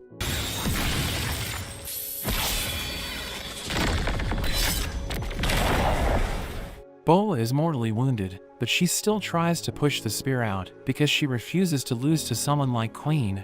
She's determined to win the tournament and regain the title of X, but Queen reminds her that she's fallen out of the top 10, so she can't participate in the tournament, which makes her cry. The authorities arrive, and they take Queen to the hospital since she's unconscious. After she wakes up, she tries to get to the tournament, but the nurse reveals that it's already over because she's been asleep for a few days. She watches the news and realizes that the mysterious hero won once again, but Cyan arrives and hugs her, telling her not to be so hard on herself. After Queen heals from her injuries, Mickey sends her on a vacation, and Cyan joins her as well. We see Queen driving a car, and she thinks she's just wasting her time since she needs to get to the top of the rankings, but Cyan tells her to enjoy her vacation. She wonders if Queen has any friends besides her and Johnny, but she reveals that ever since she was a kid, she believed in nobody but herself. She thanks Cyan because she helped her hear the other voice in her heart, and Cyan wonders what she's talking about, but a monster suddenly appears in front of them. We see a girl named Loli who's working out at a gym, but as her trainer tries to help her, he ends up knocking her hat off. Everyone's surprised that she's a girl, and the weight she's trying to lift suddenly starts to feel heavy as she loses trust value, and she's angry that they're judging her. We go back to when Loli was a kid, and she's excited to see the speech Queen gave at her graduation. So she goes to her mother, telling her she'll become a hero when she grows up, which makes her happy. She takes out her phone and tells Loli to say it again so that she can record it for the future. In the present, we see Loli as she returns home, and her mother tries to show her the video, but Loli tells her to stop calling her cute because she's already 16. Her mother notes that as her parent, she'll always be her #1 fan, but Loli just goes up to her room. We go back to when Loli saved her friends on from bullies, and she hits one of them with a toy crossbow she found in her basement. The boy tries to take the arrow off his head, but she mentions that it's impossible to remove, and it also keeps getting heavier, so it will make him bow down and apologize. He suddenly takes out a love letter and notes that he only bullies Zong to get her attention because he didn't have the courage to give it to her, which surprises her. After that, Loli wonders if someone with her appearance can become a hero, but Zong tells her she's cute. So if she doesn't meet the criteria that people look for in a hero, she can't force them to think otherwise. He starts going through his bag, which makes her wonder if he's also about to give her a love letter, so she runs away, but he just takes out an umbrella. In the present, she thinks about cutting her hair so that people will take her seriously, but she can't bring herself to do it. She doesn't understand why she needs to change herself, and as she's feeling depressed, she sees a masked hero on TV and comes up with an idea. She immediately goes to her lab, where she starts to make a suit which will hide her face. At night, a girl is being chased by a man, and as she runs into Loli, she asks her for help, but she thinks Loli's also a creep because of her suit, so she assures the girl that she's a hero. The man takes out a knife and rushes towards her, so she blocks his attack, but it's so powerful that it breaks the ground. She takes off using her jetpack and punches him away, but he continues to attack her. So she tries to swing away using the wires from her suit, but he cuts them off, and she's about to crash into the ground, so she uses a rubber ball to soften the landing. He kicks her helmet off, but seeing her face, he bows before her and runs away. Loli struggles to stay on her feet because her suit has been damaged, and she tells the girl to get the HAC to investigate why she was being followed. But the girl mentions how she didn't think there was such a cute person underneath the mask, which annoys Loli, so she picks up her helmet and leaves. As she reaches her home, she sees that her stuff is being carried outside, and her father Tan notes that he didn't think she was using the lab to create such dangerous things.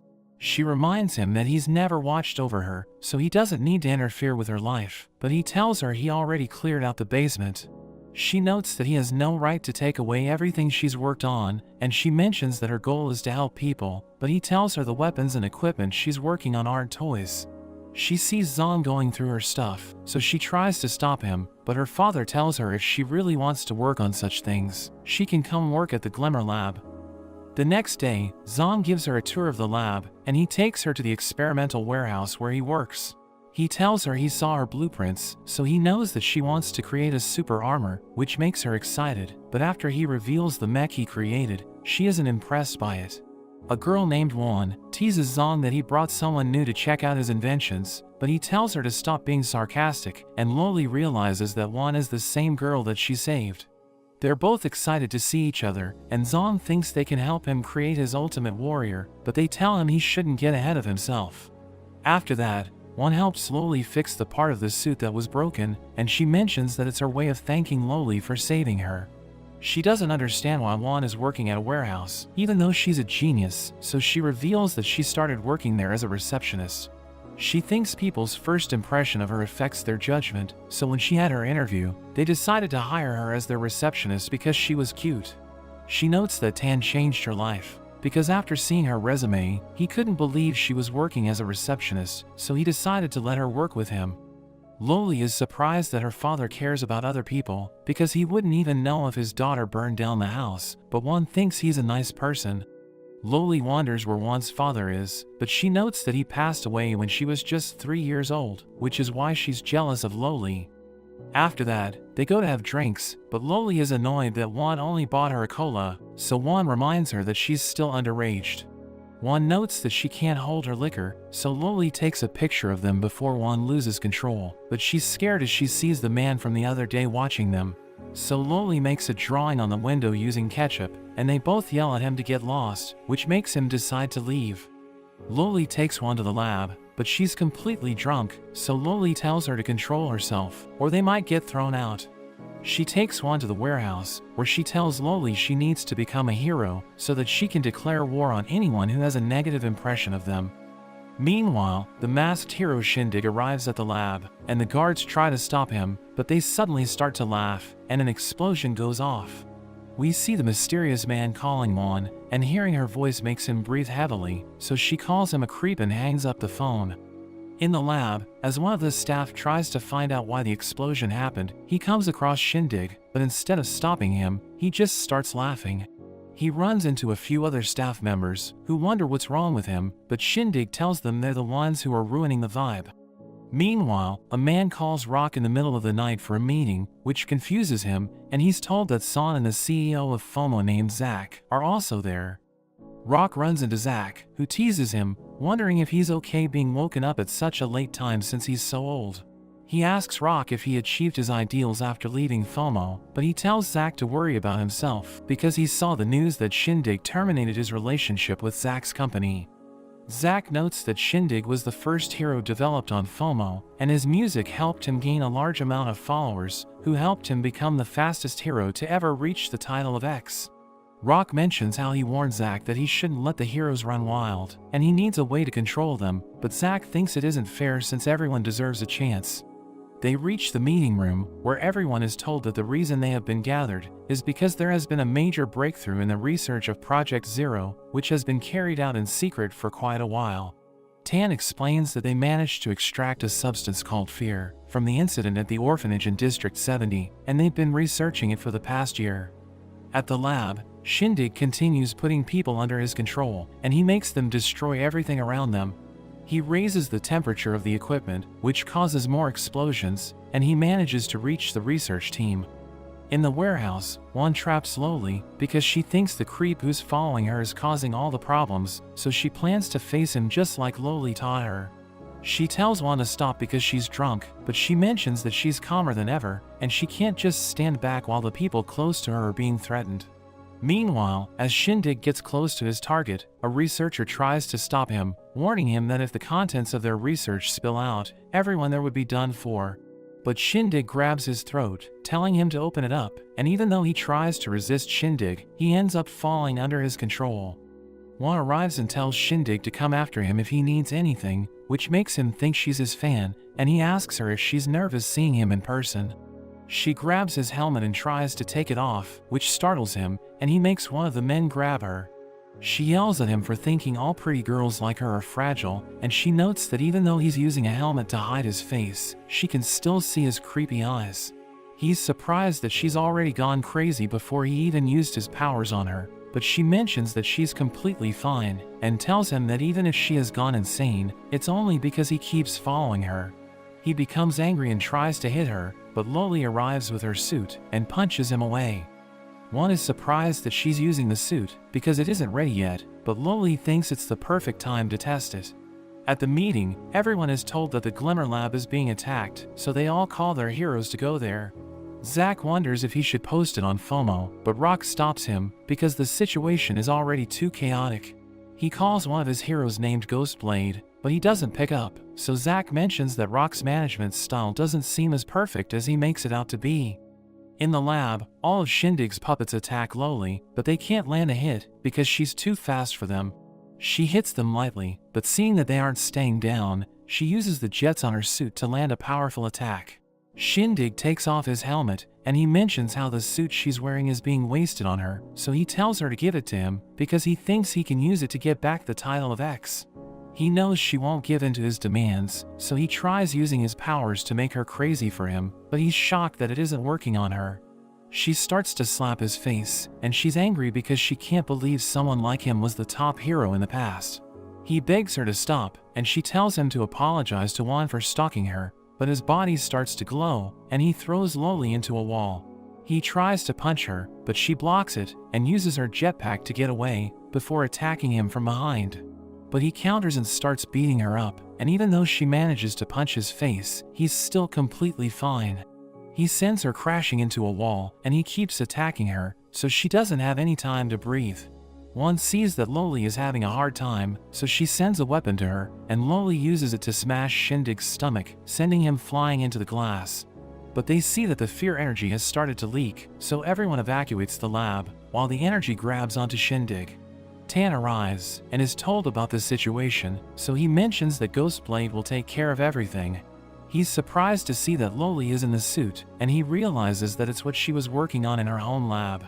He's angry because he didn't bring her there to keep working on such dangerous stuff, and he wishes for her to stop dreaming about being a hero. But Juan notes that she is a hero, because everyone would still be in danger if she didn't save them. He mentions that he's just worried, but she shows him the fear energy in her hand, telling him she knows he's only worried about it, and he can't believe she's able to hold it in her hand. After that, Tan reports the incident to the higher-ups, and he reveals that the material he found in the wreckage of an alien spaceship crash has the ability to suppress fear. He notes that the alien material ignores the laws and energy of their world, and he believes they can use it to isolate the features of trust and fear. So it might give them more opportunities to refine the features into medicine, and he gets their permission to survey the spaceship wreckage. Meanwhile, Shindig returns to the Spotlight organization, and he asks for help, as he notes that he did everything he was told, but a masked man just gives him a new mission. We see a boy in a forest, who's trying to get away from Ghostblade, but he catches up to him, and ends his life by stabbing him in the stomach. He thinks about how he enjoys the silence after someone passes away, because he lived with a large family, so he never had moments of peace. We see that he belongs to a family of butchers, but he always thought they could achieve more, and he believed a butcher should be silent, so he decided to become the coolest assassin. He knows that mammals have sensory nerve endings in their hair and skin, so when people touch them, it releases endorphins that help reduce stress and calm them down. He always pets the animals before butchering them, and he wasn't doing it to lower their pain, but to make sure they don't make too much noise. After FOMO was formed, he believed it was a dumb idea, because he didn't think people could get the trust of strangers. But he eventually gained a following on FOMO, because he was a silent and handsome butcher, which increased his trust value, and he realized how easy it was to deceive others. He was eventually approached by a man to join Might Glory and become a hero, so he accepted the offer and left his family behind. He ended up becoming an assassin, but he never bothered to gather information on his targets, and he just killed them like he butchered the pigs. We return to the present, as he wishes that he won't be cursed by the boy he killed, because he isn't the one who wanted him dead. As he prepares to leave, he suddenly feels a gust of wind, so he turns around and sees that a huge monster has appeared. In the year 23, we see Ghostblade sitting with a girl named Lean, who was a hostage he saved after he became a hero, and she eventually became his wife. The first time he saw her was when he was chasing a target, who pulled a knife on her to make him stay away. But Ghostblade was shocked by how calm she was under such a dangerous situation, and he stabbed the man's head. After that, they started dating, and even though they rarely talked to each other, they understood each other's feelings. Even on their wedding day, Lean was on her phone, and instead of accepting him as her husband by saying the words, she just texted them to him. The first time she put down her phone was when she was told she was pregnant, and after that, she decided to change herself, and tells Ghostblade that she wishes to have a complete family. She notes that if he leaves his obsession, the things he was forcibly given will disappear, so she wants him to stop being a hero. She mentions that both their parents are getting older, so she wants to live with them, but he becomes scared, because he remembers the time he spent with his family. She tells him to say something or even give her a nod, but seeing that he isn't responding, she decides to leave him, and takes their daughter with her. He thinks about how his family was right about him, because he doesn't know how to express his feelings, and he doesn't even know what emotions are. After that, he keeps an eye on his daughter from afar, but he never shows himself to her, and he realizes why his father only observed him when he was teaching him how to butcher pigs.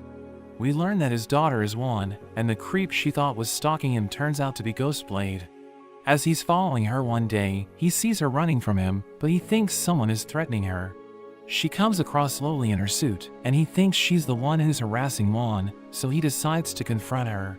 They start to fight, and he kicks the helmet off her head, but he's confused to see that she's a girl. He realizes that he misunderstood the situation, so he bows in front of her and runs away.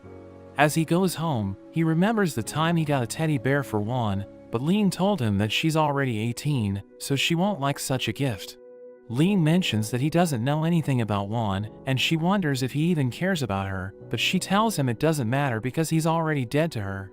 He thinks about how Lean was right about him, since he doesn't know anything about his daughter, so he decides to make a detailed plan to make sure he finds out about her lifestyle. He starts to copy her routines, and after seeing her activities, he notices that she's being influenced by Loli.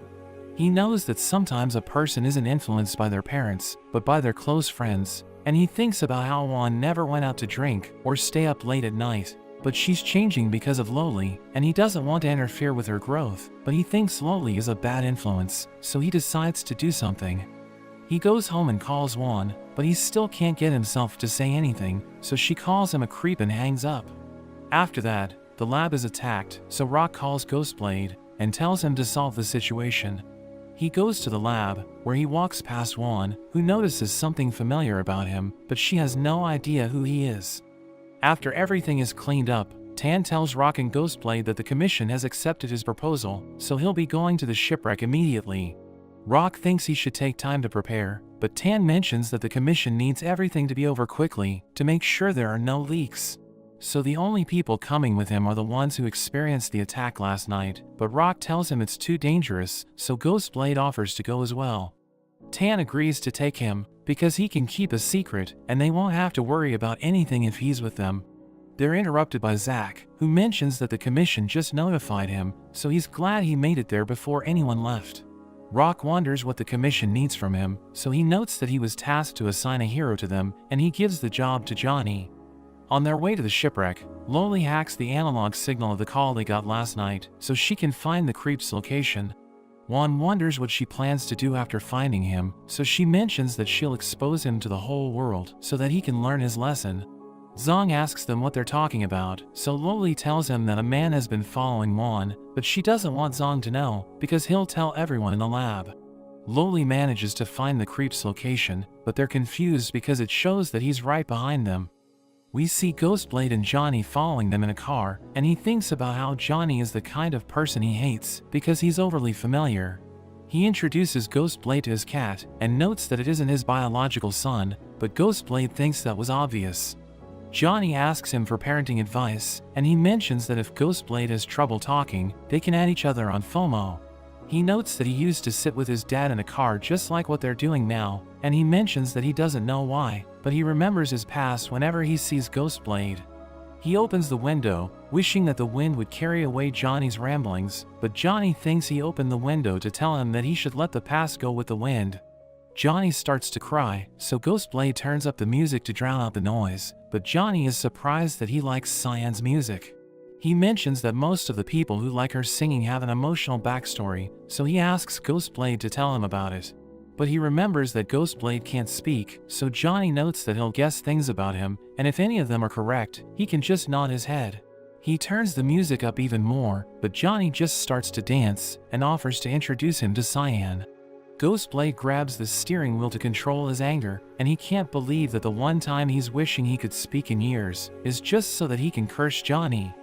Loli suddenly jumps onto their car, which makes it go out of control, but Ghostblade manages to stop it before it falls off a cliff, and she tells him to get out of the car. After that, they all sit with Tan, who scolds Loli for acting irrationally, but she mentions that she was trying to bring Ghostblade to justice. She reveals that Ghostblade has been harassing Juan, and she calls him a pervert. Juan notes that she's telling the truth, so Tan asks him if everything they're saying is true, and he just nods his head. Juan wonders why he would do such a thing, and Johnny realizes that it's why he had a deep look in his eyes when they were talking about emotions. Ghostblade is embarrassed, because they never discussed anything, and the look in his eyes was one of anger.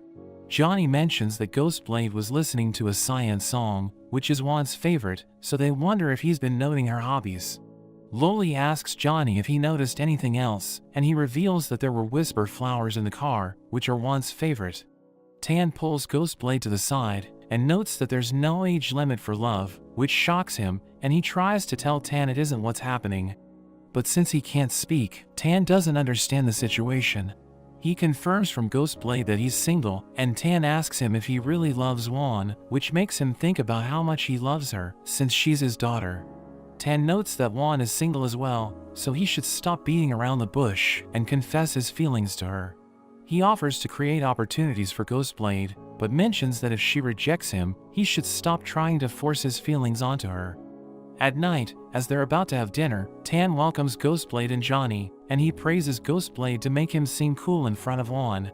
He tells Ghostblade to serve them food, but he eats it himself, so Tan notes that he was telling him to serve Juan.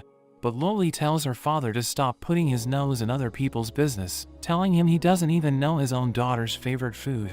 Johnny mentions that children need attention from a young age, so just parenting them once in a while doesn't work. Loli tells Tan that even Johnny has more parenting experience than him, but Juan thinks Loli is lucky since she at least has a father. She mentions how her father passed away when she was little, and even though her mother always tells her that he wasn't worth her time, she still keeps thinking about him. She starts to cry, so Ghostblade tries to give her a napkin, but Johnny grabs it instead. He tells Juan that she's lucky since she at least has a mother, because both his parents passed away when he was little. He wished that he had never spent time with them because it would have been better than experiencing happiness only for it to be taken away from him. Everyone starts to cry, and Tan tells Loli he wishes he had spent more time with her, but there are many people's futures that depend on his research. She mentions that she's jealous of Johnny because he became a hero at a young age, but he tells her he had his own reason. Ghostblade puts his coat on Juan, and he feels that something's wrong because even he's starting to feel sad. So he looks around and finds Shindig, who has been completely taken over by fear. He realizes that Shindig is spreading fear to others, which is what's making them all sad, so he prepares to fight him. He takes out a knife and stabs Shindig's hand, causing his arm to explode, but it instantly regenerates. Ghostblade cuts off both of his arms, but he keeps growing them back, so Ghostblade hits him with a flurry of attacks, which makes him scared, and he tries to run away. But Ghostblade keeps slashing him, and as he's on his last legs, he apologizes for his actions, explaining that he was forced to do everything. As Ghostblade gets close to him, he tries to attack once again, but Ghostblade cuts him up, causing his body to explode. After that, everyone returns to normal, but Juan finds a notebook in Ghostblade's coat, and as she reads it, she sees that he's written about how she likes whisper flowers.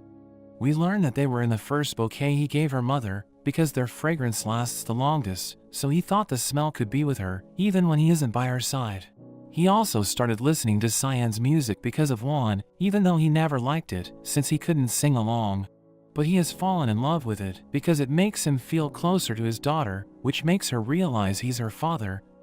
In the year 18 of the Hero Commission, a hero named Hassan goes on a mission to investigate a crashed alien spaceship, but he suddenly finds an alien cat. We go back a few days earlier, where we learn that Johnny is Hassan's son, and he sits next to his mother, who is suffering from cancer. She tells him that each star in the sky is a baby before it comes to its parent, and she mentions that he used to be one of them, so she's grateful that he chose her as his mother, but she suddenly starts coughing. Hassan tells Johnny to let her rest, and he agrees to play with him, but he suddenly gets a call from Zahn, who tells him to investigate the crash site. Hassan returns from his mission, but he learns that his wife's condition is deteriorating, so he uses his powers to heal her. She notices that he's worried for her, and tells him to be happy and leave that city, before she finally passes away. That evening, Johnny wakes up as he hears a sound, and he thinks his dad is awake, but it turns out to be the cat, so he freaks out and starts chasing it. Hassan tells him to calm down, since it's just a baby he found from a crashed spaceship, and he was afraid that people might hurt him, so he brought him home. Johnny recalls how his mother told him that babies come from the sky to be by their parents' side, so he thinks it must be his baby, and he decides to name it JB. They prepare to move to their new home far from the city, but they meet another hero named Vortex, who tells Hassan to reconsider his decision. He thinks it's a mistake to abandon his status as a hero, but Hassan mentions that being a hero is useless if he couldn't even save his wife. So Vortex warns him that after the downfall, one can't get the same powers as before, but Hassan tells him to stop worrying about him, since he values his hard-earned retirement. Hassan and Johnny soon arrive at their new home, and Johnny teaches JB how to mop the floor, but he drinks the water, so Johnny tells him it's for cleaning, and he spits it on his face. Johnny starts chasing the cat, and throws the mop at him, but it lands on Hassan's head, and they're afraid of him since he looks like a ghost. Their neighbors hear the noise, but they think the house is still vacant, so they think it must be haunted. A few years pass, and Johnny continues to bond with the cat, but he complains to his mother that JB is naughty. Hassan tells him that he was worse than JB in his childhood, and he often made his mother angry, but she always smiled at him, believing that sorrow couldn't heal wounds. Hassan thinks it's okay to cry sometimes, but they must never forget that the power of a smile is what makes hope go on, and JB starts eating the flowers they had planted for Johnny's mother. So he chases after it, and they start playing with a boomerang, but a group of children suddenly traps JB, thinking it's the evil creature that the adults were talking about. Johnny tells them JB is his son, but they all start laughing at him, and they think he's under the evil being's control. They knock him down, and as he falls to the ground, they try to drag JB away, but he suddenly starts glowing, so one of the boys runs away. Their leader tells him that it's just a regular animal, but as he sees it up close, he also becomes scared and runs away. Johnny hugs it to calm it down, and he thinks JB will become a hero just like his father because he has amazing powers. In the next few days, Johnny continues to spend most of his time playing with JB, while the other kids spy on them from a distance. As he eats breakfast at home, Ehsan thinks Johnny isn't an ideal role model because JB is following in his footsteps and gobbling up his food. Johnny tells him that it's his fault for making such delicious food, but they're suddenly interrupted by a knock on the door. Ehsan tells them to clear the table and go inside, while he meets Vortex at the door, and Ehsan wonders why he's there, so he notes that he just wanted to ask about his new life in the mountains. Ehsan is satisfied with his life, and he asks for the real reason why Vortex visited him, so he admits that he needs Ehsan's help, and hopes he'll come back as a hero. But he thinks Vortex is strong enough to defeat his opponent, since he already defeated him in last year's tournament. Ehsan also mentions that he left a long time ago, so he no longer has his old powers, and Vortex knows that he must be affected by his wife's death. He believes that as long as someone remembers Ehsan, he can still use his healing powers, but he reminds Vortex that if someone doesn't trust their own abilities, the number of followers they have is useless. Johnny overhears the conversation, as Vortex notes that Ehsan is wasting his talent because of his complacent attitude, and Ehsan wonders if he's really worried about him, or if he's only concerned about himself.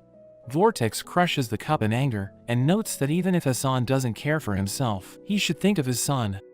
He reminds Vortex that he's in no position to threaten him, and offers to heal his wound, but he leaves and thanks Ehsan for the tea. Johnny goes outside, wondering how his father is connected to Vortex, but the kids from earlier stop him, and they know that his father is the famous hero Ehsan. Johnny tells them to show him the comic book, which they had bought from the city, and they all start reading it. He learns that Ehsan used to be an expert healer, so one of the boys wonders why he didn't use his powers to save Johnny's mother, but their leader hits him for being insensitive. Johnny recognizes Vortex as the man who came to his house, which makes them wonder why the current hero X personally visited their house. One of the boys wonders why his parents told him that the city heroes are evil and bring bad luck, but Johnny senses that something's wrong. So he runs back to his house, but on his way, he notices signs of a battle. He sees his father's body next to a tree, so he starts crying and promises to avenge him. He wonders if Vortex killed Ehsan, but seeing him cry makes JB angry, and he transforms into a giant monster.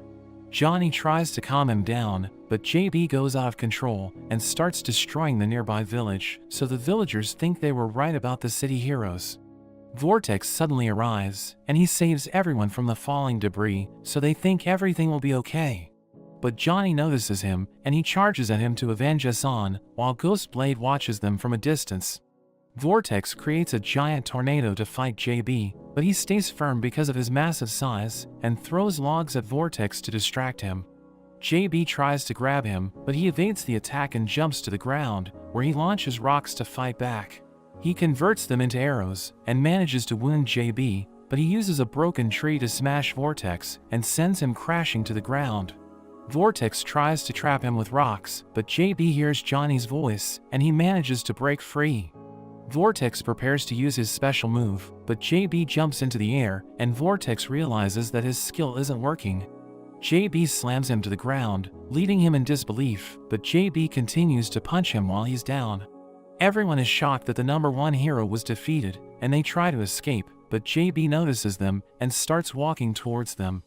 But Johnny stops him, telling him not to hurt other people, and Johnny mentions that he did great since he defeated Vortex, but he can't let him continue like that since they're family. Johnny remembers what his father told him, and explains that sorrow can't heal wounds or bring back the dead, so they need to cry when they're sad. But once they're done crying, they should remember that what makes hope go on is the power of a smile.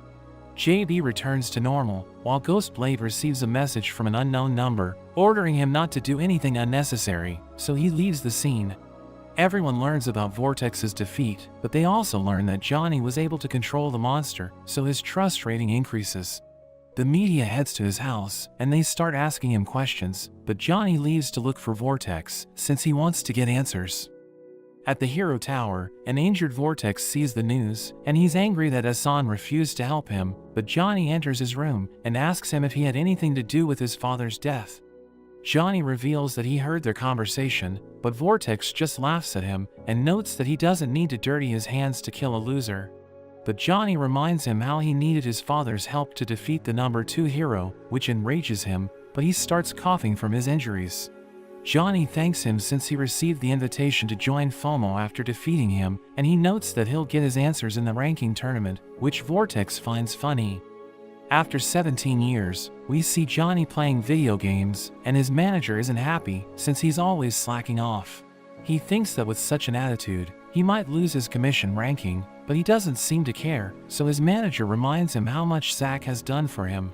But Johnny notes that he already fulfilled the platform's requirements, and thinks all he's suited for is smiling in public, since he hasn't had a real fight in a long time. He's sad that he spends most of his time smiling before the camera, since he never thought he would be bringing people hope with his smile instead of his actions. The manager wonders when he lost his passion, since he was motivated when he accepted Zach's offer. So Johnny explains that he lost his reason to be a hero when Vortex died in a plane crash, since he could no longer find answers about his father's death. The manager doesn't understand him, but tells him his wish is about to be fulfilled, since he'll be joining Mike Glory's Ghostblade on a secret escort mission. We see Tan after the incident with Shindig, where he tells the commission that some of the fear they were studying got out, but they were able to contain it. He adds that they've made another discovery from the incident, and tells them about the material he found in the crashed alien ship from years ago, revealing that it can suppress fear. He explains that at that time, the main goal of their research was to investigate the wreckage itself, but they neglected that the alien material defies all laws of energy in their world, including fear and trust. They think it might make the powers they gain from trust useless, so he mentions that he wants to conduct a secret survey on the wreckage site, and they accept his proposal. Johnny meets Ghostblade, but JB doesn't like him, and he suddenly runs away, while Rock notes that they have a carefree environment at FOMO. Mickey calls the Hero Commission, and he mentions that he's aware of the situation, telling them how a few years ago, Hassan went to investigate the crash site. But he never disclosed his findings, so only Johnny knows about it, and Lou thinks that Rock might become suspicious because of it. But Mickey tells him that Johnny belongs to FOMO, so if Rock has a problem, he should take it up with Zach. Lou realizes that he wants to intensify their conflict and reap the benefits, which explains why he's so relaxed, but Mickey reminds him that they've also invited a special guest to make an appearance. He notes that all the progress they've made in the first phase of experiments is increasing fear value, and he believes that it's all thanks to Lou's contribution. But he thinks the lab workers deserve the credit, and notes that they've proven the necessity of the existence of a fear value, which might be more stable than trust. Mickey mentions that according to his sources, they aren't the only ones working on fear, but Lou doesn't understand him. So he explains that heroes who leave a mark on history often come from eras of chaos, and having more players in the scene isn't a bad thing. Lou thinks Mickey had already anticipated everything, and he admits that it's true, explaining that he couldn't waste such an opportunity as a businessman. Queen joins them in the room and asks Mickey if he still needs her for something, but he wonders if she has already recovered, so she explains that she's already preparing for the next tournament. She wonders what her father is doing there, so he tells her that he needed to discuss something with Mickey, who mentions that they were discussing that she should take a vacation in the countryside. So she wonders where she'll be staying, and he tells her it's near the crashed spaceship, but it's up to Lou if he agrees to it. Meanwhile, we see Son in a laboratory looking at a pod, where the status shows that a fusion is in progress. We jump back to after Ghostblade defeated Shindig, and we see that Johnny had a nightmare about his father's death from the fear. Johnny wakes up the next morning, and Tan tells him that everyone hallucinated after they were attacked by Shindig, so they all became depressed. Johnny wonders if Shindig had anything to do with his father's death, so Tan tells him that they don't know much about his past, but he might be connected to the Spotlight organization. He reveals that the Commission's research focuses on the control and suppression of fear, while the Spotlight organization does the opposite, since they want to use fear as a weapon. He notes that it's because of their research that they had to keep their survey mission a secret, but Johnny thinks it must have been leaked somehow. Tan thinks they're lucky to have Ghostblade, since he's immune to Shindig's powers, so he was able to defeat him, thinking he must be a cold and emotionless person. Ghostblade pretends to be bad at cutting vegetables, so one teaches him how to do it, and Johnny thinks he might be wrong about Ghostblade's involvement in his father's death. After they leave, Ghostblade quickly chops the vegetables, and he receives a call from Rock, who reminds him to be careful since everyone's eyes are on their mission.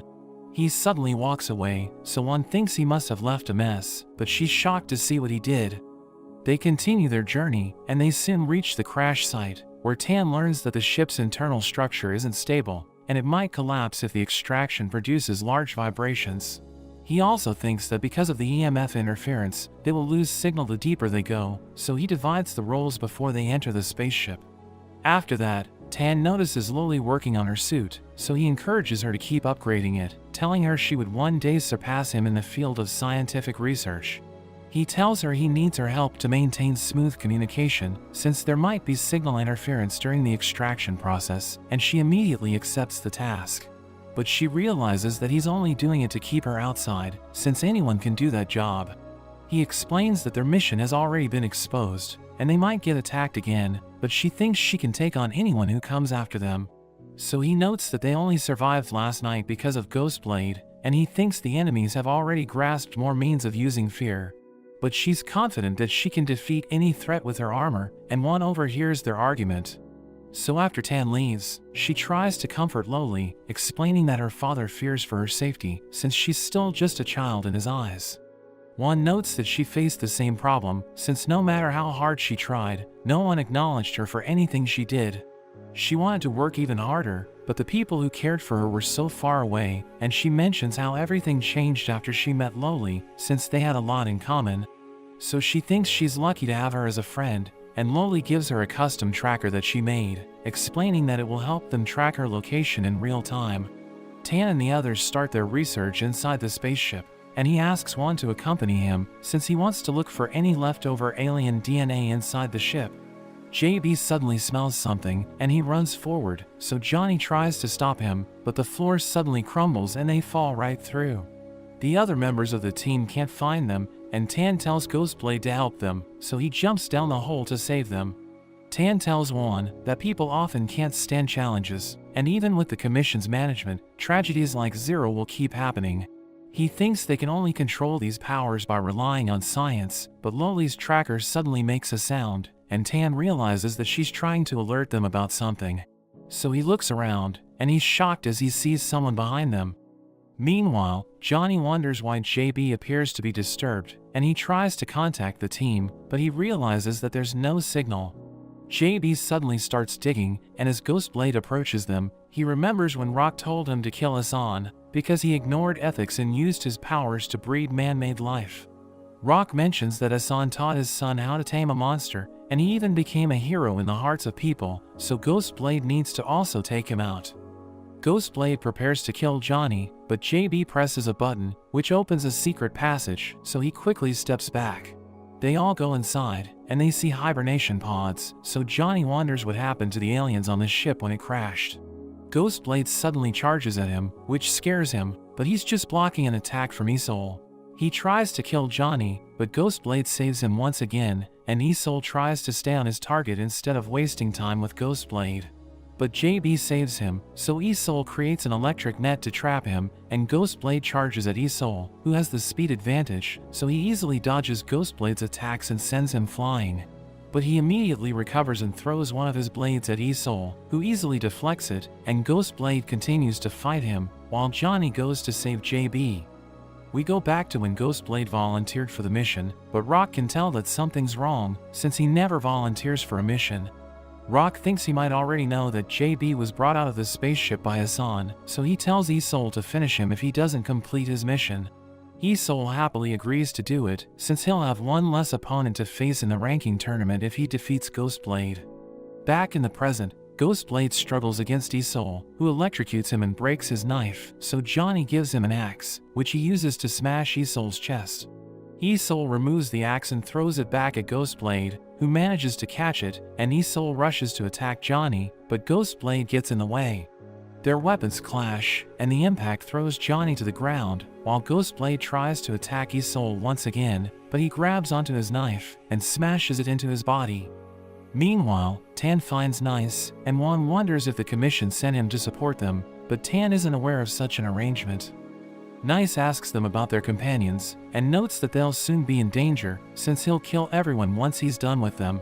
He suddenly charges at them, but Loli arrives in her suit and blocks his attack, telling him he's so weak that he doesn't deserve to be a hero. We go back to when Nice met with San, who tells him that Jay will start handling his affairs, which upsets him, since he was under the personal guidance of San right from the start. He mentions that Nice failed to impress him, and he doesn't like wasting his time on things that no longer have value. So Nice assures him that his popularity is still growing, and he has a chance to reach the top 10 by the next year. But San reminds him how his perfect persona was created using fear, and the commission has a new lead on fear suppression, so fear and trust values will soon be useless. Nice realizes that he must stop Tan's research at all costs, and San gives him a smile of approval as he leaves. We return to the present, as Loli fights Nice since her system detected his strong hostility, while Tan and Juan try to escape. Nice notices that they're running away, so he tries to stop them, but Loli shoots him down and flies away with them. Juan tells her that Nice is right above them, so Loli shoots rockets at him, but he easily dodges them and charges at her. Loli launches her arm to avoid getting hit, but as it attaches to her body, Nice suddenly attacks her from above again, so she's forced to let Tan and Juan go. He manages to land a kick, but she uses a slime-filled rocket to stick him to the wall, and she knows that it won't hold him for long, so she tells the others to leave. But Tan is worried about her, so she assures him that she'll be fine, and Nice rushes at them, but she fights him head-on. She gets thrown into the concrete, and her father tells her to stop acting tough, but she mentions that her suit will gradually reduce his powers. Tan notes that no matter how weak he becomes, he's still a ranked hero, but Juan wonders why a hero is attacking them. So Tan remembers how the commission told him that they hoped the lab could develop a way to suppress fear and trust values so that they can maintain a balance. Tan and Juan rush outside, but they see that their entire team has been killed, and a masked man finishes off a survivor right in front of them. We see that it was Mickey who told San about the Glimmer Lab survey mission, telling him about how they're actually looking for a key material in suppressing fear, and if they manage to find it, it will make things difficult for San. But he isn't interested in talking about it, so Mickey tells him how it's an opportunity for them to bring down Mike Glory. He explains how Ghostblade is in charge of the escort mission, so Mike Glory's reputation will be ruined if it fails, and the research will stop if the team doesn't find what they're looking for. Back in the spaceship, Nice continues to attack Loli, and her suit malfunctions, so she tries to contact Johnny for help, but he tells her that he's also in trouble. Ghostblade lies on the ground, and Isol is about to finish him off, but Johnny throws his boomerang to stop him. Ghostblade gets back up, and he continues to fight Isol, who still has the advantage, so Johnny throws smoke bombs to blind him. Ghostblade tries to land a sneak attack, and he stabs Isol's hand, but he suddenly releases a powerful electric shock, which instantly knocks him out. We see that earlier, San didn't think Ghostblade's failure alone would be enough to convince everyone that it was Mike Glory's responsibility. So Mickey tells him how Rock's father was responsible for creating the world's first hero named Zero, who was known as the strongest human, but he accidentally killed another hero, which led to the creation of fear in everyone's eyes, and he became the god of death. He mentions that even though the heroes joined hands to defeat Zero, his fear still lives in their hearts, and it only needs a single spark to return. San realizes that Rock wants to follow his father's footsteps, and we see Rock praying to Zero since he wishes to resurrect him. Back in the spaceship, Isol is about to kill Johnny, but JB steps in front of him to shield him, and Loli launches a rocket at Nice, but he dodges it and mentions that her tricks won't work on him. But he realizes that she didn't plan to hit him, since her real goal was to crush him under the rubble. Isol attacks Johnny with his lightning, so JB becomes angry, and he transforms into his monster form, while Loli sees San's men killing her father, so she goes crazy and crushes them all to death. She charges at Nice, but he punches her in the stomach and throws her to the ground. She grabs him from behind, and he tries to break free, so she abandons her suit and allows it to self-destruct, while she uses her helmet to land a solid hit. But they're suddenly interrupted by Isol, who crashes to the ground as JB appears, and they're about to continue the fight. But Queen suddenly stops everyone with her powers, and tells Cyan to help Johnny, so she uses her yo-yo to find him. Queen uses her powers to push away the debris, and when they reach Johnny, Cyan creates a barrier around him, while Queen lets the rubble fall on Nice and Isol. Cyan asks Johnny if he's okay, so he notes that he only has a few broken ribs because of the good luck charm she gave him, which doesn't conduct electricity. He's worried for Ghostblade, and notes that he only survived thanks to him, so she mentions that he'll be fine, and Johnny promises to train harder after they get back. Loli puts flowers on her father's grave, and we learn that she joined FOMO, where she's now the number 6 hero. Ghostblade resigns from Might Glory, and he visits Juan, who's now in a coma at the hospital. Queen and Cyan deliver a speech that gains public attention, and as Lou watches the broadcast, he appears to be pleased with her message. Johnny and JB meet with Mickey and Zach, but they seem to have realized that Mickey was behind what happened, and we see Hero X buying a magazine about Nice. San gives the story of the alien ruin incident to Jay, so she twists it to create a positive image of Nice, and the commission cancels the Heroes tournament. So X will retain the title for another 2 years, making him the first hero to hold the title for 3 consecutive terms. We see a kid named Dragon Boy swimming in ice water, and the other kids wonder if he's crazy or doing it for the views. They start recording him and make fun of him, but he comes out of the water and throws away their camera, so they become angry and start hitting him. He calls them trash that should be cleaned out, but he doesn't fight back and takes the beating, so they realize that he isn't a normal person. He provokes them to attack again, and they continue to beat him up, but he kills all of them as he fights back. He lies down to rest, but Rock approaches him and tells him he's looking for someone who can be turned into a god. He asks Dragon Boy if he wants to join him, and he agrees on the condition that once he becomes god, he'll remove all the human trash like the ones he just killed. In the present, Dragon Boy tells Rock that he's ready, and notes that he should have been the one to replace Ghostblade, whose popularity has only risen after he left Might Glory. Loli and Johnny have also entered the top 10 after the Ruins incident, and Dragon Boy wonders which one he should attack, but Rock notes that he can't attack them since everyone's watching them. Rock thinks they should deal with them in the Heroes tournament, but notes that the current rank 10 hero Furman is just a commission figurehead, so they can't make a move against him since it will alert the commission. Rock notes that their target will be a top 10 hero, who is just outside the public's attention, and Dragon Boy realizes that he's talking about Smile, since he's been sitting in the top 10 for decades. Rock notes that his position can no longer be threatened by public opinion and criticism, but he gives Dragon Boy a weapon he can use against him, and tells him it's his only chance to get into the top 10.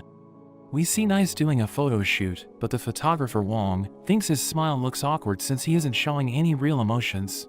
Jay doesn't understand his demand, and thinks he's being too vague, but her assistant tells her it isn't easy to book Wong, since he's a renowned photographer. They're suddenly interrupted by Smile, who mentions that a smile is something that comes from within, like a power that moves through the face muscles. He explains that it can affect others, so it's hard to fake, and he advises Nice to think about what brings joy to his life, so that he can express his real emotions. He remembers how he used to be a fan of Smile during his childhood, and he finally manages to smile better, so they continue with the photo shoot. But San suddenly arrives, and tells them he needs to speak with Nice, which makes Wong angry. San asks Nice why he's there, since he told him to stay low, and he reminds him of the mess he made during his failed mission. He notes that Nice might be able to prove himself, and tells him he needs to get revenge instead of faking his smile, as he remembers his son's death. San mentions that he didn't work hard just to make Nice a hero, so he must enter the top 10 and bring down Isol and Rock. San tells him to look at Smile, and notes that he needs to replace him at all costs, so that he can enter the top 10. San explains that the commission thinks X might become a god like Zero, which they think is dangerous, so they have issued an order to execute him. Smile disguises himself as a delivery boy to meet X, and he removes his helmet, so X wonders why he keeps changing his outfits. Smile tells him that he's just trying to protect his identity, and they both sit down to enjoy the food, as Smile notes that a lonely man can only enjoy the company of another that is lonely. X mentions that he likes to stay alone, so Smile jokes that he's too realistic, and suggests snapping his fingers so that he can talk to his other self. X rejects it since he doesn't like to work overtime, and he wonders why Smile came to visit him, so he mentions that the commission wants to remove him from the tournament. X notes that he already wanted to quit last year, but he didn't know that the Ruins incident would cancel the tournament, and he mentions that he misses his old life. He admires Smile for being a hero for decades, since he knows how tiring it is, and Smile mentions that he's already used to his routine, revealing that he's happy with his job. But after they finish their drinks, Smile mentions that he's sad on the inside, since he thinks everyone has a family while he's stuck forcing a smile. He notes that even his tears can't flow because of his stiff face, but X doesn't believe him, and Smile starts taking off his shirt. But he stops as he realizes that there was no point in doing that, and X notices his necklace, so he reveals that his wife bought him 2 necklaces, one for him and one for his daughter. He reveals that he never had time to look at her, so she put their picture in the locket, and his daughter didn't have any photo with a smile, so she looks sad in the necklace. He reveals that she has grown up and they're no longer in contact, and he asks X if he finds his story sad, but realizes that he's already asleep, so Smile takes him to his bed and closes the door. He throws away the trash, and thinks no one will notice him there, so he takes off the helmet, but Dragon Boy suddenly calls him from behind. He mentions that he came to make a deal with him for the ranking match, and offers him his daughter's necklace in return, which shocks him. He tries to remain calm, and notes that he won't give up his ranking just for a necklace, but Dragon Boy opens it to show Smile's picture with his daughter. So he becomes angry and punches Dragon Boy away, asking him where she is, but Dragon Boy laughs at him since he can't talk without smiling. Dragon Boy lies that he doesn't know about her location, and he just found the necklace in the street, but Smile threatens to tear him apart if anything happens to her. He puts the necklace around Smile's neck, so Smile beats him up and smashes him to the ground, but he still thinks it isn't enough. He provokes Smile to hit even harder, so he loses his temper and slams him to the ground, before hitting him with a barrage of punches, but people notice them and start filming them. Dragon Boy gets back up, and he activates his powers, as he notes that it's his turn to play. He mentions that Smile has trash in his eyes, telling him he's no longer smiling, and he knocks him down with a devastating blow, which creates a huge crater in the ground. He thinks it's time for him to take his ranking, and prepares to finish him off, but Smile suddenly grabs his hand, and tells him he knows about his powers. He tries to hit Dragon Boy, who manages to block his punch, and tells him he's powerful even though he's old. He thanks Dragon Boy for reminding him that his powers only activate when he's smiling, and he's about to crush Dragon Boy's arm. But he asks Nice how long he plans to stay in hiding, and he admires him for being clever, knowing he's just waiting for the right moment to strike. We go back to when Rock took Dragon Boy to his lab, and tells him how the founding of the Hero Commission marked the beginning of a new era. Rock reveals that it was founded because of a downfall, which Dragon Boy recognizes as the battle that took all the heroes to defeat a monster. But Rock explains that Zero wasn't a monster, and he just took all the responsibility he shouldn't have taken. Rock notes that the people needed a savior, so Zero took on the role and gave them hope, but people's hearts have hidden corners, and the praises they gave Zero were wrapped with negative emotions. He couldn't bear the pain they brought, and we learned that he wasn't perfect despite being a god, so he ended up falling from grace. Rock notes that for those who wish to ascend to godhood, they must be prepared to face pain as a trial, so he chose Dragon Boy to be Zero's successor. X wakes up, but he can't remember what happened, and he has a hangover from drinking with Smile, so he rushes to the restroom. Meanwhile, Nice approaches Smile, who thinks Nice will help him, but Dragon Boy notes that he also came to steal Smile's ranking. We learn that Son knew Rock would use Dragon Boy to target Smile, so he tells Nice to wait for the right moment and inject whoever wins with fear before destroying them. But Nice doesn't know what to do, and Dragon Boy tells him that if he kills Smile, he'll give him a chance to enter the top 10, but Smile reminds him that the most important thing for a hero is belief. He wants to be like Smile, but he remembers how Son is controlling him, so he just stands there, and Smile wonders why he's acting like he's possessed. Smile continues to fight Dragon Boy, and they appear to be evenly matched, but Nice suddenly charges in and injects fear into Dragon Boy's body. So he screams in pain, but suddenly starts laughing, and notes that his power is to return 2 times the damage he takes.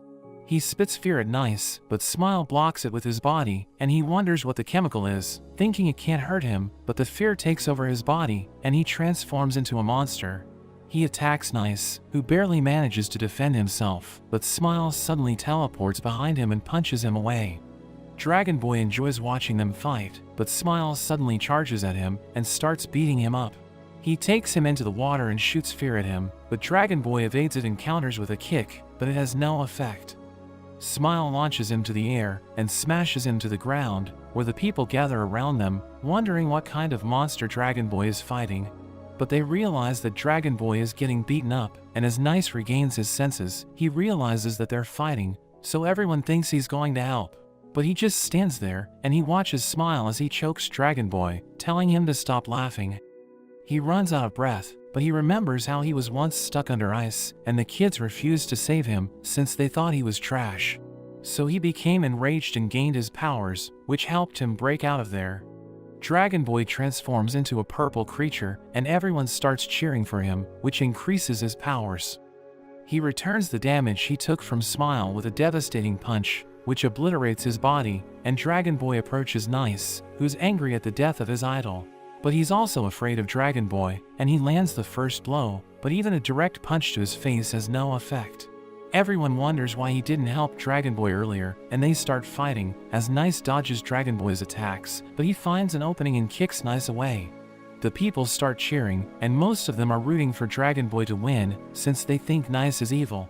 Their punches collide, and Nice coughs up blood, but he still keeps pushing, and after dodging a few hits, he manages to punch Dragon Boy in the back, and lands another hit in his gut. He tries to finish him with his next hit, but Dragon Boy grabs his hand and slams him to the ground. Dragon Boy is about to finish him off, but X suddenly uses his powers to save him, and notes that Nice would have been blown into pieces if he hadn't arrived in time. He mentions that he hates working overtime, but he snaps his fingers to change reality and slides down a bridge. Dragon Boy thinks he's lucky, since he might get the number 1 spot by defeating X, who confidently walks towards him and snaps his fingers. Dragon Boy turns into paper, and X throws him into the water, before snapping his finger again. Dragon Boy is returned to his original self, and everyone cheers for X, thinking he's amazing. He goes to the site where the fight took place, and he sees Smile's body return to normal, which makes Nice cry, while X picks up his necklace. Rock notices him taking it, so he realizes that there must be a connection between Smile and X, and he's happy that they finally have a lead on him. 41 years after the founding of the Hero Commission, we see a circus dog named Anu, who was trained by a man who got bitten in the leg by a tiger, so he raised Anu as a tiger to overcome his fear. The kids used to love him, but he didn't enjoy being around them, and one day, the kids took their jokes too far, so he bit one of them, and he was removed from the circus. Everyone's afraid of him, but a girl named Shinya adopts him, and welcomes him to her family. She tells him how the residents in their society have been living together for years, and they meet her Granny Nai, who's removing a vending machine since she thinks it's tripping her house's circuit breaker. Shinya assures her that it isn't the reason, and she quickly reconnects the wires, but Nai is shocked to see Anu, wondering if he's dangerous. Shinya assures her that he can beat people up, and she hopes that he'll help them get rid of the people who want to steal their house. But Nai thinks they should stop resisting, so Shinya notes that they can't abandon their home, and she manages to fix the machine. She takes Anu on a walk, but he stops as he notices the Treeman Corporation's advertisement, so she tells him he's looking at the hero Nice. She mentions how the big heroes don't have time for them, since they're just commoners, so it's their responsibility to take care of their own problems. Shinya takes Anu to their house, and notes that it's their base of operations, but he doesn't see anything they can use as a weapon, so he wonders how they'll fight with that equipment. He realizes that her dad was a special representative of the commission when he was alive, and she promises to take Anu to meet everybody, and show them how amazing he really is. The next day, Shinya uses a loudspeaker to tell everyone that the Residents Support Association office has a new staff member who has extraordinary powers. Nai tells her to get down, since she doesn't think a dog can fight against the people trying to demolish their homes, and Shinya tells Anu to say something. So he just barks, but she translates it as his claim to be the mightiest creature of the land, and she thinks he can protect them. Shinya creates a lizard costume to stage a fight between Anu and herself, so that she can increase his popularity, but instead of fighting her, he just goes to sleep. She tells him to move a bit, and as he calls her an idiot, she uses special effects to show that he used his sonic powers to defeat her. She uploads the video, hoping for good results, but she only gets one comment, which mentions that even AI can create better videos than hers. She spreads his hero posters everywhere, and tries her best to convince people that he's a capable hero, but no one believes her. The goons from the Treeman Corporation threaten Shinya to leave, but she refuses to cooperate, so they slap her, and one of them mocks Anu, saying he's more suited to be a clown than a hero. But he becomes angry hearing this, and he attacks them, forcing them to leave. She's proud of him for scaring them off, and she tells everyone that he made the men leave after he gave them a beating, while Anu smiles seeing how happy she is. The next day, as Shinya returns home, her granny tells her that they were supposed to sign the final contracts next week. But because of what happened yesterday, all the residents have ended their contracts early. Shinya thinks they were threatened, but Nai tells her that the people from the Treeman Corporation came with a hero who acted as a guarantor, so everyone decided to end their contract. Nai also considers doing it, but Shinya thinks it's a trick to scam the elderly, and she wants to get their contracts back. She calls the FOMO editorial office to share the story, and goes to the builder's office, where she finds a masked man guarding it. She sneaks in and hears a man talking on the phone about how they've gotten most of the deeds, and they'll get the rest to sign tonight. The man he's talking to appreciates their work, but Anu distracts the man, so he walks away while Shinya steals the contracts.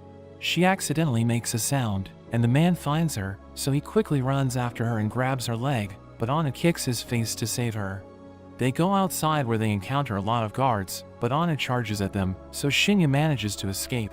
They notice that more men are coming from below them, so they rush upstairs, but Anu is already exhausted.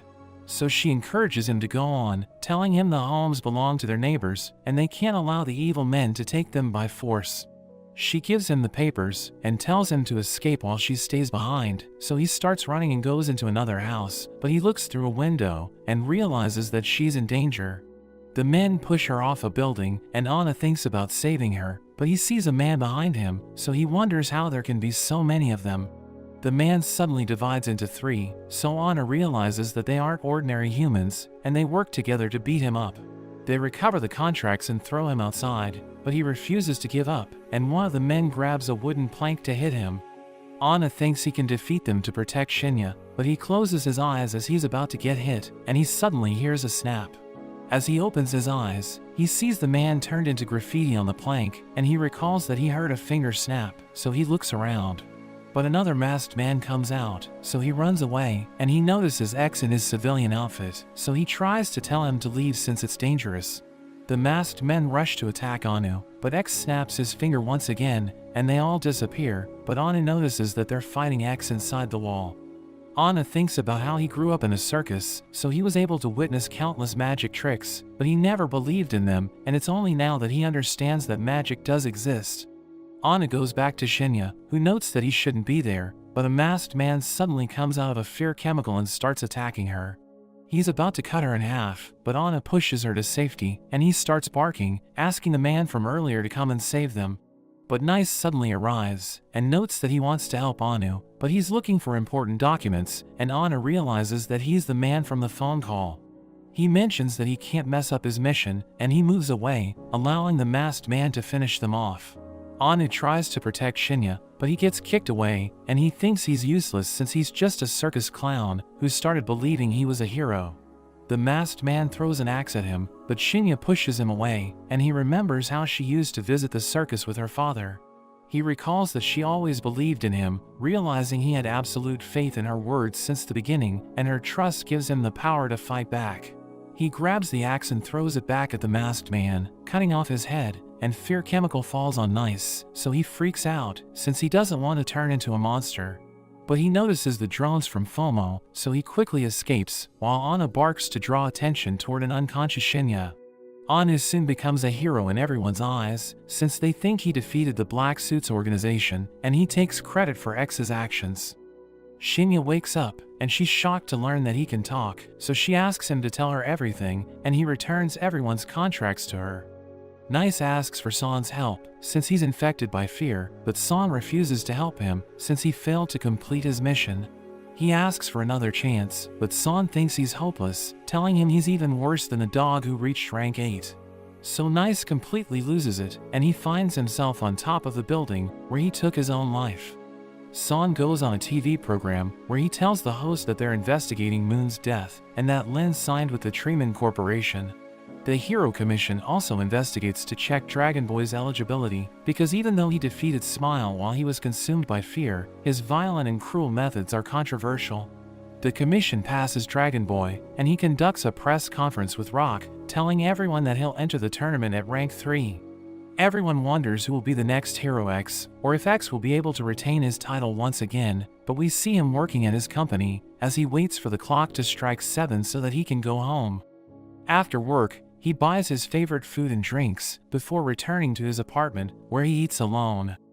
We see Anu spying on him from another building's rooftop, and we go back to when Zack told Anu about the commission's decision to eliminate X, since they can't allow him to become a god. Anu thinks the commission should provide him with the right stage to perform, but Zack thinks he's too innocent, since everyone will play the dirtiest tricks to get to the top. Zack mentions that he doesn't expect much from Anu, but he notes that he'll stop X by assassinating him in advance. In the present, X notices Anu spying on him, and he snaps his fingers to teleport him to his room, but Anu gets stuck in the walls. X knows that he must have come for a reason, so they can have a conversation once he's ready to share that, and Anu claims that he was just out on a walk. But X knows that he has been following him since he got off from work, and Anu thinks he might be afraid of becoming a demon, but X doesn't understand him. He sets him free, so that they can have a conversation, and he asks X to forfeit the tournament, so that he won't become everyone's enemy. But X wonders what will happen if he doesn't do that, so Anu threatens to reveal his true identity to everyone. But he thinks Anu has already done that, since there are men outside the building who know about his location, and they break into his apartment. But X changes their reality, and he easily evades their attack, causing them to hit each other. He effortlessly defeats all of them by moving between dimensions, and as they head outside, Anu wonders why the commission's people are mixed in with the men. X thinks he should know it better, since they came with him, but Anu assures him that he hasn't told anyone about his real identity. We see that it was Rock who discovered his identity, and he's working with the others on the orders of the Hero Commission to take him out. The commission leader mentions that X kept his identity secret right from the start, and he refused to join any hero company. They think he was trying to place himself above everything, and they can't be sure of his true intentions, so they must eliminate him at all costs. Another hero suddenly attacks X, but he snaps and moves into the wall with Anu, who thinks it isn't safe there since the building might fall apart. X notices someone else approaching, so he takes them outside, where they face the 15th rank heroes from FOMO named the Ruby Sapphire Masters. Zack thinks they should live stream it, and Rock also sends one of Might Glory's heroes named Bug to participate in the fight. They all try to attack X, but he moves into the ground, causing them to hit each other. They continue chasing him, but he once again manages to dodge them and goes into a nearby building. One of Mickey's heroes manages to pass through the building, and he thinks the hero was unlucky as he couldn't enter the top 10, but he's X's natural nemesis. They all gang up on him, but he easily dodges their attacks and takes them down, and even Anu starts helping him. The commission sends soldiers to take him down, and Anu tries to bite them, but X grabs him and uses his powers to take them to the roof, where most of the soldiers fall. More soldiers arrive in a helicopter, so X summons a car, which he uses to smash through the chopper. Anu thinks they're going too far just to stop him from participating, so X asks him who the real demon is, and the hero agencies order more heroes to attack X. They start pursuing the car, and one of them grabs Anu, while the soldiers surround X from all sides. But he takes out his coin and turns it into a giant shield, which blocks all of their attacks. He snaps his fingers once again and takes Anu to a bar, where he thinks the hero agencies are going too far, since the commission doesn't allow heroes to fight each other before the tournament. X tells him that the men who came to his apartment were actually from the commission, so Anu realizes that they're all working together. X explains that the commission can only control heroes through the hero agencies, so they both work together and keep each other in check. He notes that as long as someone is useful, they can even turn a dog into a hero, but Anu notes that he won't be manipulated, so X reminds him of how he lied in front of the cameras. He explains that it was just to protect Shinya, but X tells him that the commission was also built to protect everyone at the start. He suddenly notices other heroes in the club, so he notes that he can't keep hiding, and it's time to uncover the truth. He throws his coin, which takes out a hero, and he quickly defeats the others before he takes Anu to the 4th dimension. X tells him the story of how the first hero had everyone's trust, so he became a god loved by the people, and began to shape the world according to his inner justice. But one day, he killed the hero who defied his will, and he kept punishing those who defied him, so it quickly turned people's trust in him into fear. Anu wonders if it's the history of the great evil Zero, who was defeated by the band of heroes, but X tells him that the Commission lied to hide the truth, and buries Zero in everyone's memories. X mentions that there will always be people who wish to lift the seal on history, and they see a boy, so Anu wonders who he is, and X notes that he's someone who wants to reshape the world with Zero. We learn that Rock was a big fan of Zero from his childhood, and he witnessed Zero's demise, as well as the establishment of the hero world, so he wants to revive him. X shows Anu how Isol delivered the final blow to Zero, and how the Commission and hero agencies were created after his death. X mentions that the Commission spent all their time worrying that he would become the next Zero, but Zero never actually left, since he remains in Rock's memories, and he wants to revive him. X shows how fear never disappeared, and it created a domino effect with trust, where everything is connected from Ghostblade killing Hassan, to Vortex losing control and destroying the plane, where Cyan obtained her powers. He originally thought he became a hero because of the coin he gave to Cyan when she started singing, but he realizes that the seeds of cause and effect were planted long before that. X snaps his fingers, and he enters the tournament arena with Anu, where he notes that they're all just chess pieces controlled by fate. The heroes enter the arena, and they prepare for battle, as their fans start cheering for them, but as the countdown reaches 0, X notes that he's going to defy fate, and he reveals his true identity to everyone.